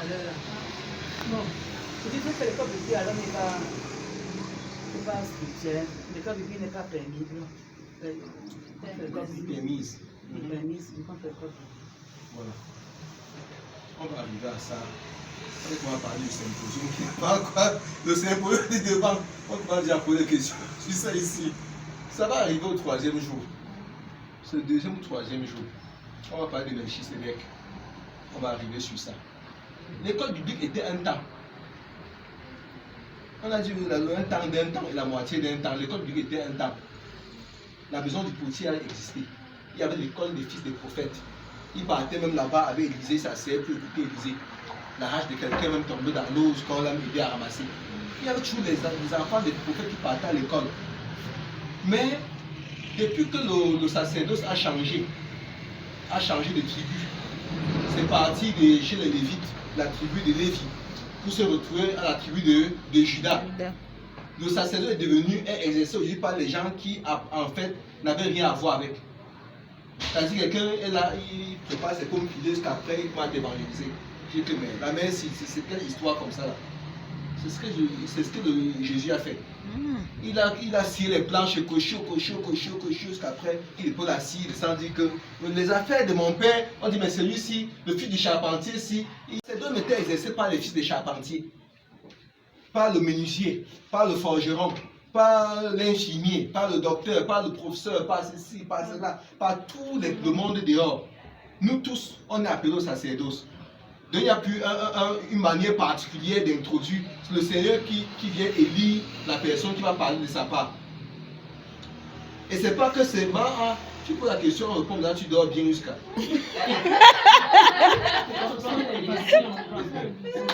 C'est la question là qui la baisse comme ça. Si on rentre, quand on dit la vision, j'ai Amos, dehors là. C'est justement ce que nous sommes ici. Il n'y a personne de nous qui a été formé dans une école pour venir dire ce que nous disons. Dieu nous a appelés comme ça derrière ce qu'on faisait, nous mettre ici. Un peu comme il avait appelé Amos. Il n'est ni prophète, ni fils de prophète. Il est berger, il cultive les sycomores. Un berger cultive la connaissance. Nous aussi, nous sommes des bergers, on cultive la connaissance ici. Depuis le matin, c'est de la connaissance qu'on parle. On n'est pas dans autre chose. Et cette connaissance, on n'a pas appris ça chez quelqu'un. Or, à ce moment, il y avait les écoles des fils des prophètes. Il y avait le groupe de Amathia qui gérait le temple de Jérusalem. Amathia a dit, tais-toi. Il a prophétisé contre Amathia. Amathia est mort. Ça, c'est au temps d'Amos. Donc, Amos, comme ça, on va voir ça vers. Il y a un exposé qui va parler de ça dans ce symposium. Donc, on est en train de grignoter un peu quelque chose qui va arriver. Donc, l'école biblique est une affaire qui accouche les hommes. Et ça n'accouche pas les serviteurs de Dieu. Ça accouche les serviteurs et sacrificateurs qui détruisent l'évangile dehors. On n'a pas besoin. Le Saint-Esprit, il n'y a pas de Saint-Esprit développé. Même l'enfant à la maison qui reçoit le Saint-Esprit et parle du Seigneur qu'on a, tu suçotes. Il a une sagesse, une qualité de sagesse qu'on ne comprend pas où il a pris. C'est ce que Dieu fait. Il n'a pas besoin de t'amener quelque part. Non. Il te forme à ce que tu vas dire. N'est-ce pas, depuis elle a tenu la conférence là, elle tient Dieu. Est-ce qu'elle aime d'abord moi? N'est-ce pas, je me débrouille aussi. Il faut que ça passe toujours bien. On est parti à quelle école pour parler ça nous deux?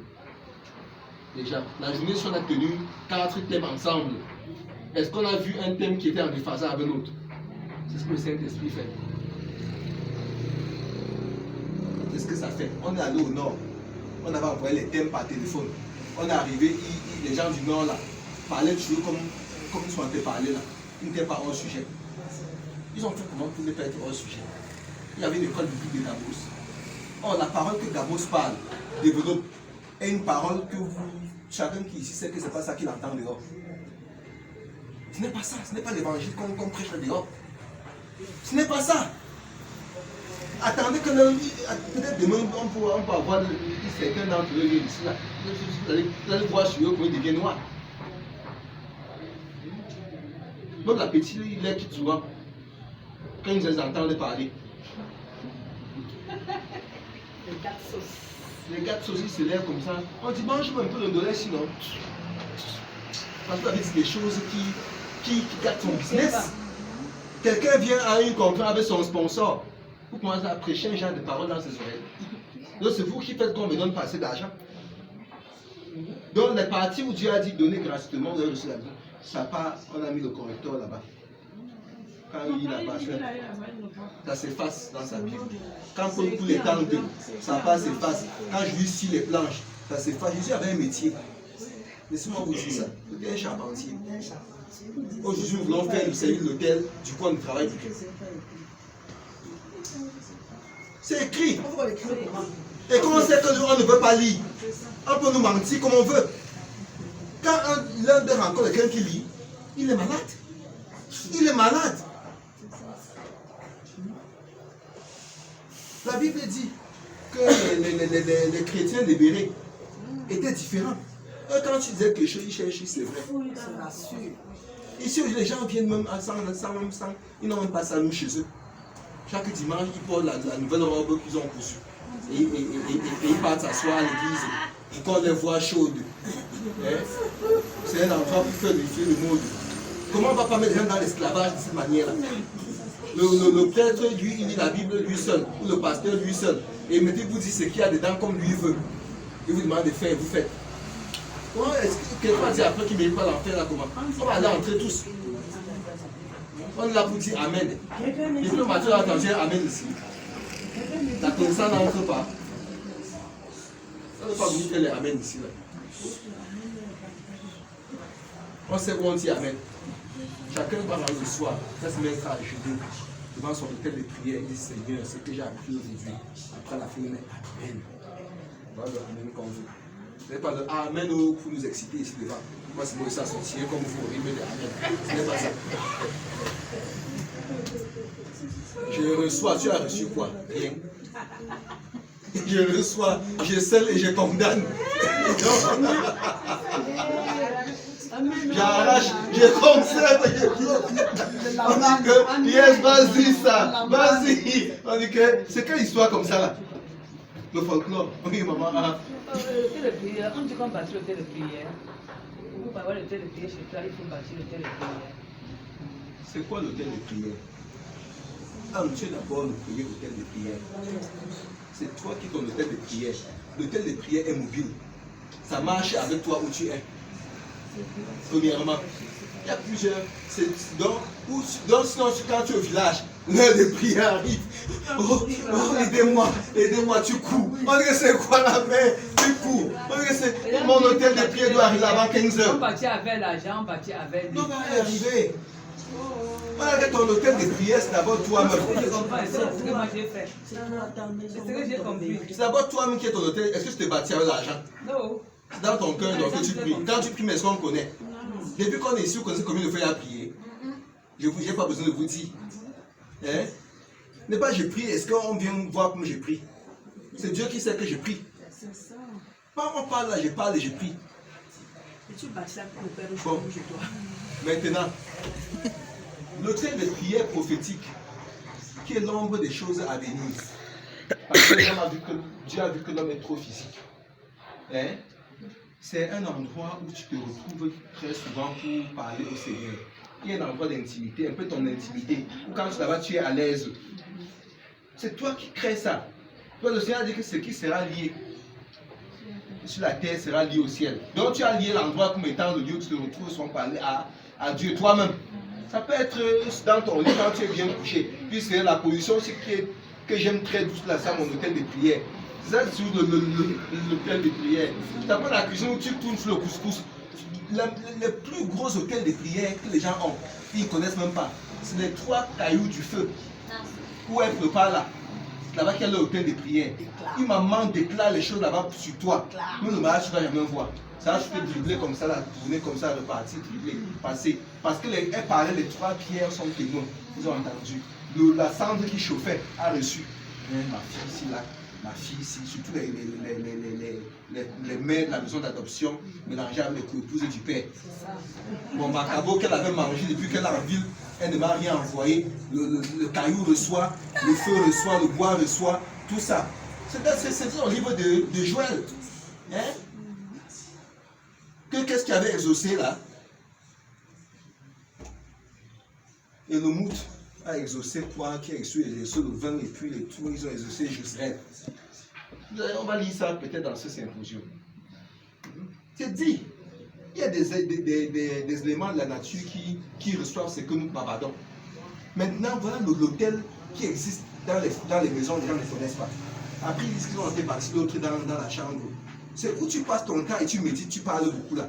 La pierre là, à la cuisine là. C'est un hôtel terrible. Parfois, ça reçoit jusqu'à des années après l'endroit s'éteint. On ne connaît même plus que les gens habitaient là-bas. Après, ça fait mal au ventre à quelqu'un. On parle tout le job là-bas. On trouve un endroit avec une petite canarie, d'un ancien endroit comme ça, on ramasse. C'est bon, on bavardait toujours sur toi. Ça comprenait. C'est devenu des problèmes. Les gens ont habité à l'endroit là avant. Et tu veux me parler de quelqu'un qui n'est pas de ta famille pour un problème, ça marche là-bas. Si tu l'as lié par quelque chose. La malédiction, c'est en cause et sans effet, non? Dès qu'il y a la cause, il y aura l'effet. Je peux te donner un peu de bonbons, tu suces. Et puis mon bonbon qu'elle a sucé là, mon bonbon qu'elle a sucé, comment les problèmes? Il faut qu'il y ait une cause. Si je n'ai aucun lien, rien, je vais parler quoi? Les gens, généralement, lisent les autres avec un peu de quelque chose, un peu de couscous, de légumes, un peu de viande, un peu de riz haricots. Puis dans l'argent, lendemain, il te donne encore toutes tes affaires. Dans ça, tu viens, quand ils prennent l'argent. Mais il y a toujours un jour, il te fait une faveur. Après, il dit que sur la faveur, tu es resté ingrat, tu n'as pas dit beaucoup de merci. Il y a des gens qui se fâchent que vous n'êtes pas gentil. Ils te saluent chaque jour, ils te lient avec ça. Un matin, tu passes sans le saluer, du coup, il couche à la mine. Elle ne m'a pas salué, me coupe les yeux. Et il pose une requête. On regarde la requête là, le diable des amis, c'est valable. On dit frappons là, on te frappe, ça passe. Je la salue souvent. C'est une dette. En retour, elle ne m'a pas salué. Est-ce que pour dire quelqu'un, c'est même difficile? On dit les gens dans le manger, dans le boire. Allons boire une bière. Demain, maintenant, tu ne m'amènes pas. Je n'ai pas à me plaindre. C'est seulement se plaindre. Quand tu entends avec quelqu'un, tu vas lui donner la dîme chaque temps. Après, tu me donnes plus, je pense qu'il va te laisser. Il se lève à minuit. Il se met à genoux. Il fait la prière d'intercession sur ta tête. Et quand le Seigneur s'était accordé sur une dîme qu'elle devait payer. Et maintenant, elle n'a pas payé déjà 2 mois. Frappe-la dans ses affaires. Que ses affaires chutent. C'est une entente. Puisque Dieu n'a même pas mis ça dans qu'on doit payer. Et maintenant, tu t'entends toi avec quelqu'un que je vais payer. Après, tu ne payes pas bien. Hein? S'il y a un problème, il prend maintenant ça, il parle sur ça. Il dit que maintenant, 2 mois, il a sauté. Quand tes affaires qu'on a fait, quand tu viens, c'est la dîme que tu ne payes pas. Les arriérés de dîmes. Tu as les arriérés de dîmes. Maintenant, dès que tu ne payes pas encore, il met encore le même endroit, il parle encore en faveur de toi. Puis, Dieu fonctionne sur les mécanismes, les équilibres. Tu as lié ça. Moi, je ne paye pas aujourd'hui. Mais hier, j'ai payé ce qu'elle ne sautait pas. Et j'ai payé avec joie. C'est parce qu'il payait même trop bien avec joie que Dieu m'a enlevé sur ça. Les gens qui parlent de temps à jongler là, ils vont caler ça payer jusqu'à la fin de leur vie. Et je n'ai pas un problème. Je ne paye pas. Mais le mois n'est pas fini sans que j'ai dépensé plus que ça. Je sais Dieu d'une autre manière qui prend plus que la dîme. Mais Dieu, on ne me réclame pas les fausses dettes inutiles qui ne servent à rien. Et c'est Dieu qui m'a révélé de ne pas payer. C'est pas quelqu'un qui m'a enseigné ça. Et quand il m'a révélé, demandé à l'homme qui était leader le temps là que tu connaissais ce que je viens de recevoir, est-ce qu'il lui connaissait? Et comment tu prenais tout ce qu'il allait te donner? Il dit un temps il avait laissé, après une soeur lui a dit de prendre. Et quand elle a fait un rêve, il doit prendre. Il prépare c'était sucré. Donc c'est la soeur qui déshabille, quand tu marches en route, il va se déshabiller. Parce que c'est sucré.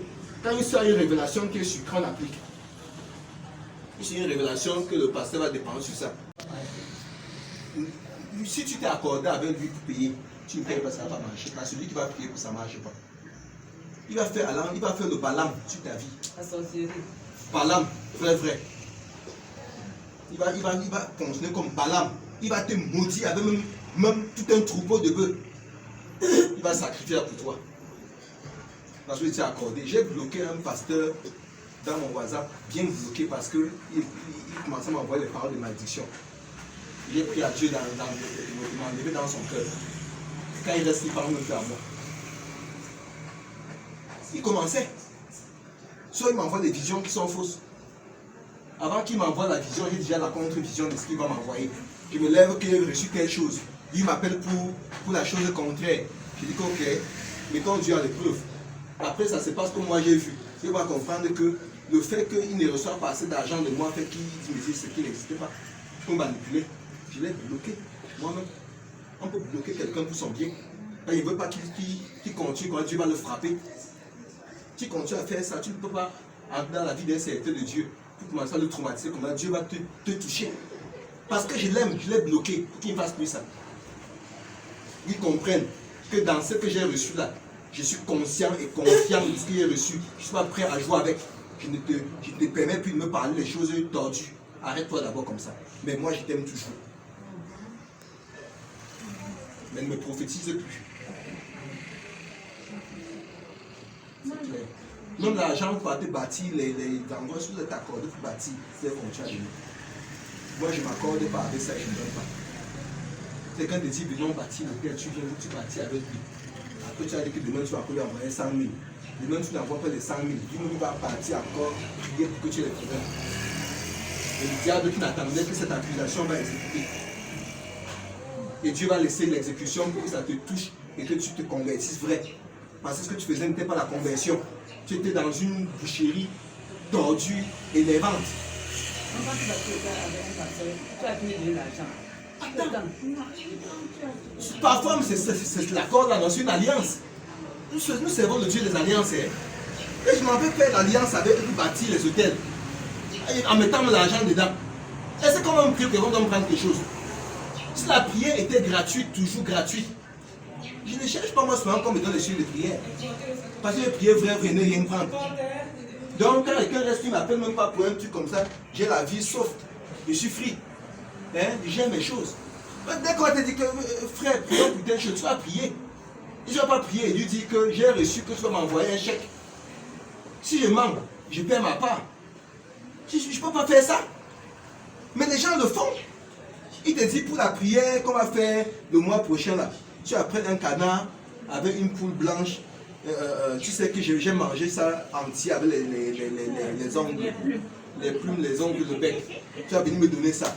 Maintenant tu vas prêter 70 000 parce que 7 c'est le chiffre parfait de l'hôtel. Donc tu viens avec 7 billets de 10 000. Quand tu as lié ton cœur à ça, ça fonctionne comme ça. Viens maintenant avec 6 billets. Il te dit que tu as une dette d'un billet. Et il fait ce qu'il devait faire avec toi, tu t'es accordé. C'est une alliance. Ne viens pas avec le 1 billet là.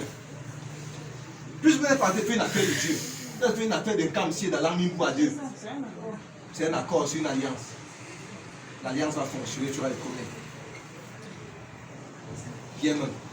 Mais la Bible dit n'est pas faire les promesses vite. Quand tu promets, tu promets quoi? Il y a une soeur qui était arrivée là faire un point chez moi. Elle a promis au pasteur les voitures sont de Libet. Je vais t'acheter une voiture.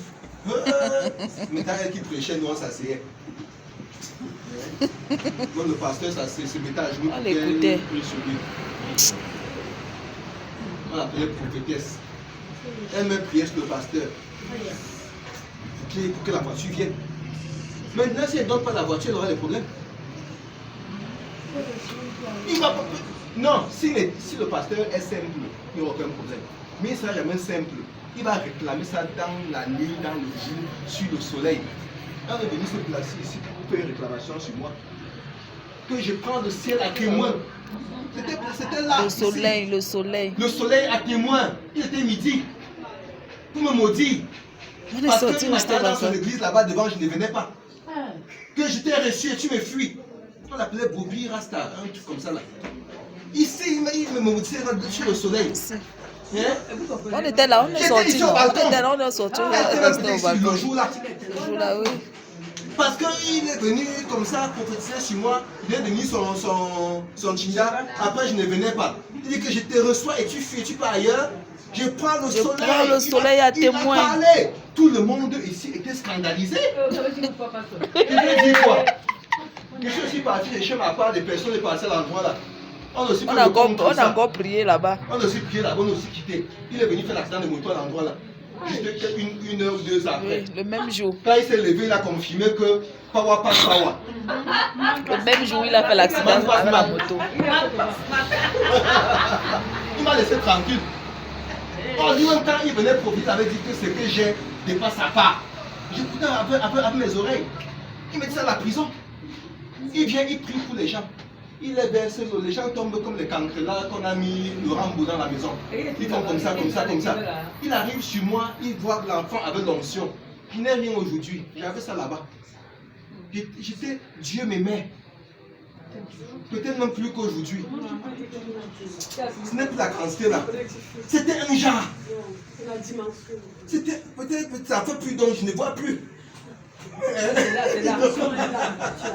Je ne vois plus.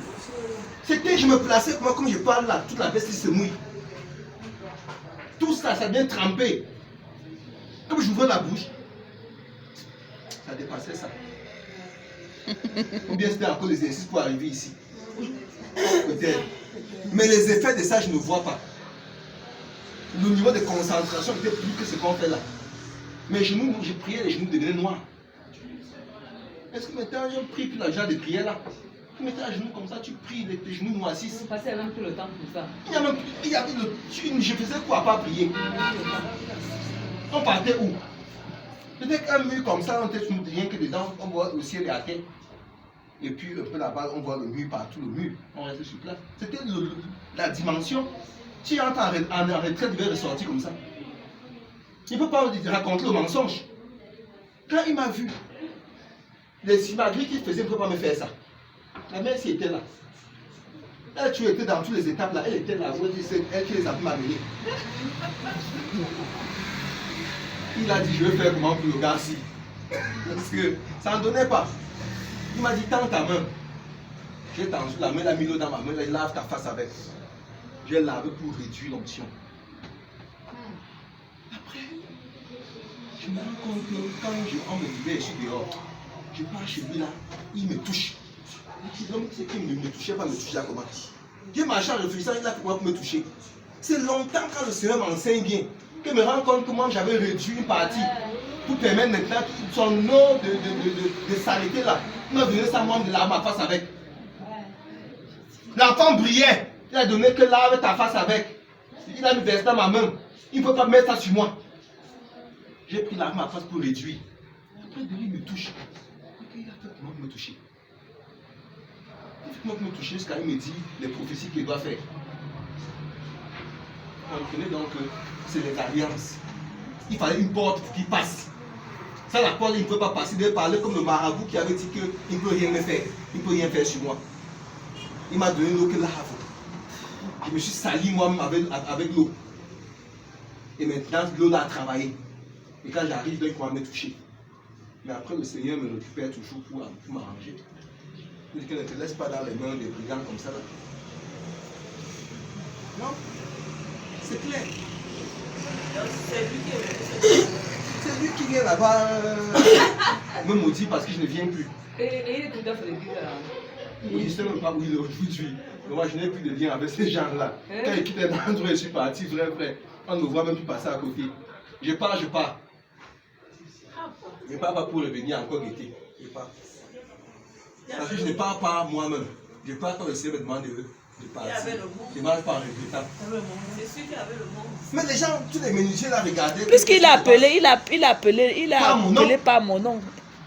Ngena Eman, quand il dit je prends le soleil à témoin. C'est quelle folie! Quand je vous dis que les contrats que vous passez avec les gens, ça ne finit pas. Quand vous n'exécutez pas bien là, la nuit ils sont sur vous. Ils prient. Ils invoquent tout pour vous faire des problèmes. Vos activités échouent. Ça tombe, ça se ruine, vous tombez malade à cause de ce que vous avez lié avec eux. Pour que vous puissiez revenir. J'ai vu quelqu'un faire ça. Me dit des choses vont m'arriver qui ne m'arrivaient pas. J'ai vu quelqu'un faire ça quand il m'a vu.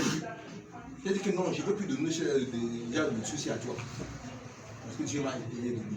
Ah, mon frère, ma chère, j'ai rêvé, tu étais comme ça, tes poches étaient percées, tu avais des habits déchirés, comme ça, comme je dis que n'est-ce pas le Père, oui.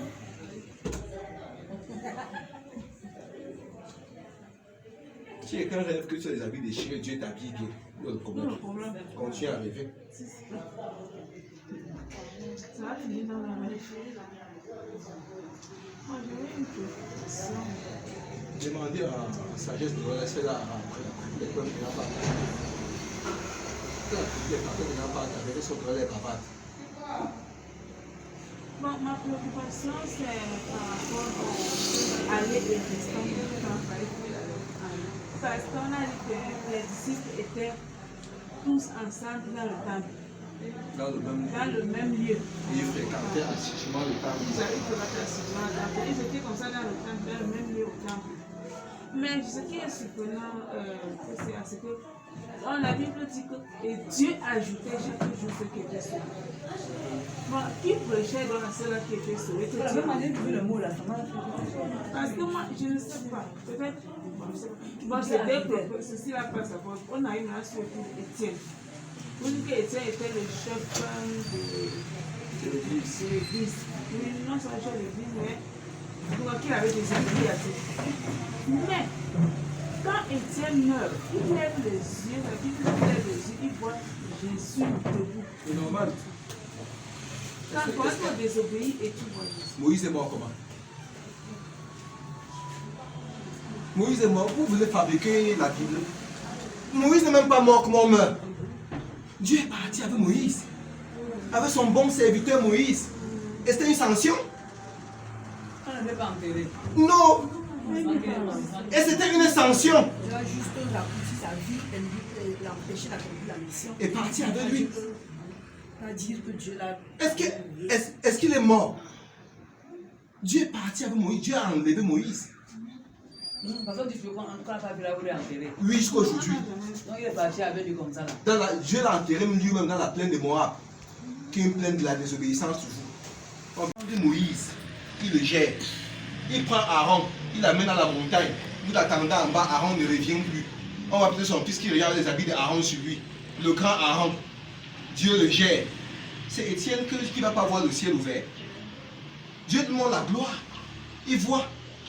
Est-ce que c'est qu'eux ils disaient de leur bouche n'était pas l'évangile? Celui qui partait dans ton temps. Hein. C'était l'évangile. Mais c'était l'évangile du restant. Alors que Dieu demandait de aller. C'est pourquoi la conséquence immédiate de sa mort, de son martyre, de son exécution, est que les disciples commencent à obéir. Excepté qui? Les apôtres qui sont restés. On va voir ça dans... Il y a un enseignement qui va venir sur ça. Et Dieu a aussi traité avec ces apôtres-là qui ont continué à désobéir. Parce qu'on souffre, on souffre ce qu'ils ont fabriqué. Ce sont eux qui ont fabriqué ça. Donc ne confondez pas ces choses-là. On a dit ici, elle a dit, j'ai dit, depuis le matin on dit la même chose. Que même quand quelqu'un est désobéissant, Dieu bénit. Il ne bénit pas toi, il bénit les gens qui ont besoin. Hein? Il a ajouté au nombre les sauvés. Ce n'est pas pour dire qu'il approuvait leur conduite. Est-ce que Dieu n'a pas donné l'eau pour qu'on boive? Donner l'eau voulait dire que Moïse a bien fait de frapper le rocher. On veut quoi? Nous sommes cohérents dans ce qu'on dit. C'est-à-dire, on a mon collègue qui est désobéissant, il a frappé le rocher que Dieu n'a pas dit. Dieu a donné à boire ce qu'a donné aux animaux. Et il a dit, viens. Alors j'irai ça à Dieu. La preuve de ce qui s'est passé venait de Dieu. C'est le même sol que Dieu a oint pour être un ministre du aller. Pour maintenant évangéliser comme Étienne devait faire. Alors qu'Étienne était resté. On est quitte là-bas, non? Étienne avait désobéi. Mais Paul, qui l'a tué là, qui a approuvé sa mort, a maintenant fait son ministère. A fait ce que Dieu lui demande de faire. Et il le dit même qu'il a fait mieux que les autres. Il a fait réellement mieux que les autres. Il a écrit beaucoup de lettres. Ne confondons pas. Dieu n'ajoutait pas pour dire que c'est bien d'aller rester au temple. Est-ce qu'il y a quoi qui arrive sans que Dieu en soit l'auteur? Dieu a besoin de rester, il prend Étienne qui devient encore mal bousculé, sa famille le tue pour rien. Dieu ne connaît que sa gloire. Il ne connaît rien d'autre. Marchez sur le chemin qui empêche la gloire de Dieu à vous dégager. Il n'y a rien, même les pleurs là, ça ne sert à rien à Dieu. Il dit à cause de toi, je vais livrer l'Égypte et la Syrie. Dieu vient ici, tue tout par 100 pour une personne. Pour sa gloire. La gloire de Dieu, c'est au-dessus de tout. Quand Dieu va se glorifier, il va t'éplucher la peau, tu vas devenir rouge. Il va aspirer la gloire, il sera fier. C'est ce qui s'est passé là. Dieu, pour sa gloire, pour se glorifier, on dit Christ glorifié, non? C'est Dieu qui laisse qu'on exécute Jésus pour se glorifier. Hein? C'est lui. C'est pour la gloire de Dieu que Jésus est mort. Mais si Jésus d'être mort pour glorifier le Seigneur, Étienne est mort comme ça pour une affaire de gloire. Sinon, l'évangile ne devait pas s'accomplir. Ils avaient bloqué l'évangile en construisant un second Babel. Après acte 2. Les gars, ils sont restés comme ça entre eux qui devaient voir la Bible arriver ici. Ils se transmettent là de fils de père en fils. Il y a une affaire comme ça qui est à Jérusalem. On voit là-bas dans les voies, comme les Éthiopiens partout là. Pourquoi les Éthiopiens ne sont pas restés ils sont venus là-bas? Pour que les Éthiopiens viennent de prendre le chat à partir jusqu'à là-bas pour aller adorer. Parce que les gars ne venaient pas là-bas. Ils ne venaient pas. Ils étaient sur place. C'est Dieu qui a donné cette affaire-ci. Il donne ça de manière cohérente. Que le Seigneur vous bénisse, que ça ne fasse pas de nœuds dans vos têtes. C'est cohérent. C'est cohérent. Ce n'est pas que eux, pourquoi il a venu les sauver. Hein? Je suis passé où pour arriver ici? Les églises terribles. Et c'est Dieu qui m'a amené là-bas. Il partait par révélation. Je marchais avec elle. Hein? La mère qui est cachée au coin, c'est elle qui m'a amené. Il y a un long chemin que j'ai fait avec elle. Un chemin révélé. Non, je suis une personne qui ne joue pas moi avec elle beaucoup. Je sais que Dieu l'a utilisé sur mon chemin pour m'enseigner beaucoup de choses. Je ne vais pas connaître comme il connaît là. C'était un chemin. Le Seigneur fait ça. Donc n'intervenez pas trop dans les vies des gens. Donc faites votre part et puis allez. Accouchez et allez. Dieu va faire son œuvre. Ne venez pas dans les vies des gens. Si on était dans les affaires de caler, je serais placé pour parler. Non, laissez les gens. Même si quelqu'un aujourd'hui, il n'y a pas de catholiques ici. Moi, il y a un juge dit que quittez votre catholique. Il fait quoi avec? Il là-bas très bien. J'ai quel problème avec? Quand je parle de catholique, attends, ça me fait quoi? Ça me fait quoi? Je vais te dire ce que Dieu a dit. Et puis, je reste tranquille. Ton religion, je n'en ai rien à faire. Moi-même, je n'en ai même pas. Je fais comme la religion. Tu n'as pas fait pour toi très bien. Moi aussi, j'avais fait ma part en mon temps très bien. Quand Dieu a voulu m'enlever. Donc, je n'ai pas un problème de religion déjà. J'appelle ça les 7 églises d'Asie. Et que dans chaque église d'Asie, il y a un ange envoyé par Dieu. Même à l'Écriture, il y a un ange qui est là-bas pour sauver ceux qui doivent être sauvés. Il n'y a pas un endroit où tu pars pas chercher Dieu, tu ne trouves pas l'ange de Dieu là-bas. L'œuvre de Dieu est très grande par rapport à nous. Nous sommes petits. Si on veut maintenant raisonner comme on raisonne là, que même Dieu ajoute les sauvés à l'église catholique. On dit que l'épiphanie a fait je ne sais quoi. Dieu ajoute les sauvés là-bas. Il ajoute chez les protestants. Il ajoute chez les adventistes. Il ajoute partout. On parle de Jésus. Dieu envoie les gens. Mais pas pour rester. Pour les enseigner et les retirer maintenant et les établir. Le passage de la religion est un passage. C'est un âge. On appelle ça un âge. Comme l'âge de la pierre caillée, l'âge de la pierre polie, l'âge des métaux. C'est un âge. Et ça, on voit tout ça dans le livre de Pierre. Il dit que quand vous étiez encore enfant, vous étiez au lait. Maintenant, il faut la nourriture solide. Et un temps, on a têté le biberon. Le genre de paroles qu'on entend parler ici, là, ce n'est pas l'évangile. Ce n'est plus donne ta vie à Jésus. On n'est plus à donner ta vie à Jésus. On est ici avec les gens qui ont donné leur vie à Jésus. Et qui sont de travailler avec Jésus dans le champ. Le symposium, c'est pour les acteurs. Ce n'est pas une campagne d'évangélisation pour donner ta vie à Jésus. Ce n'est pas ça qu'on fait ici. Tout le monde qui est ici là, a donné sa vie. Il est enfant de Dieu. Et maintenant, il est en train de travailler une autre. Comment il peut filtrer la nourriture solide. Parce qu'il faut un niveau de nourriture que tu manges pour savoir encadrer. Sinon, tu continues à faire les choses qui ne sont pas ça. Il y a évangile et évangile. Paul est allé reprendre Pierre. Pierre mangeait avec les gens, a pris les sujets à la bouche. Quand on venait faire comme s'il n'a pas mangé avec eux. Paul lui a dit que mais c'est quelle hypocrisie ça.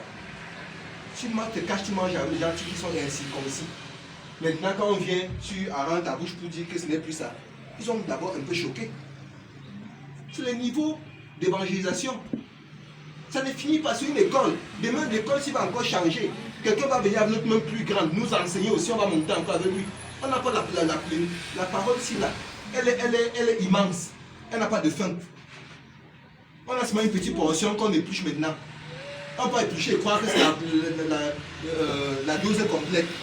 Dieu a donné comme ça à ses enfants de qualité en qualité. C'est pourquoi on se frotte ensemble pour bénéficier. Hier, on ne parlait pas comme ça. Nous, on est de quelle heure? Je suis en train de mettre le stop pour dire que le temps est arrivé. Merci, chers orateurs. Nous sommes vraiment très fiers et nous pensons que nous avons été pour nous les 3 jours, n'est-ce pas, d'enrichissement, non seulement dans nos comportements quotidiens, mais avant tout, enracinés dans la parole de Dieu.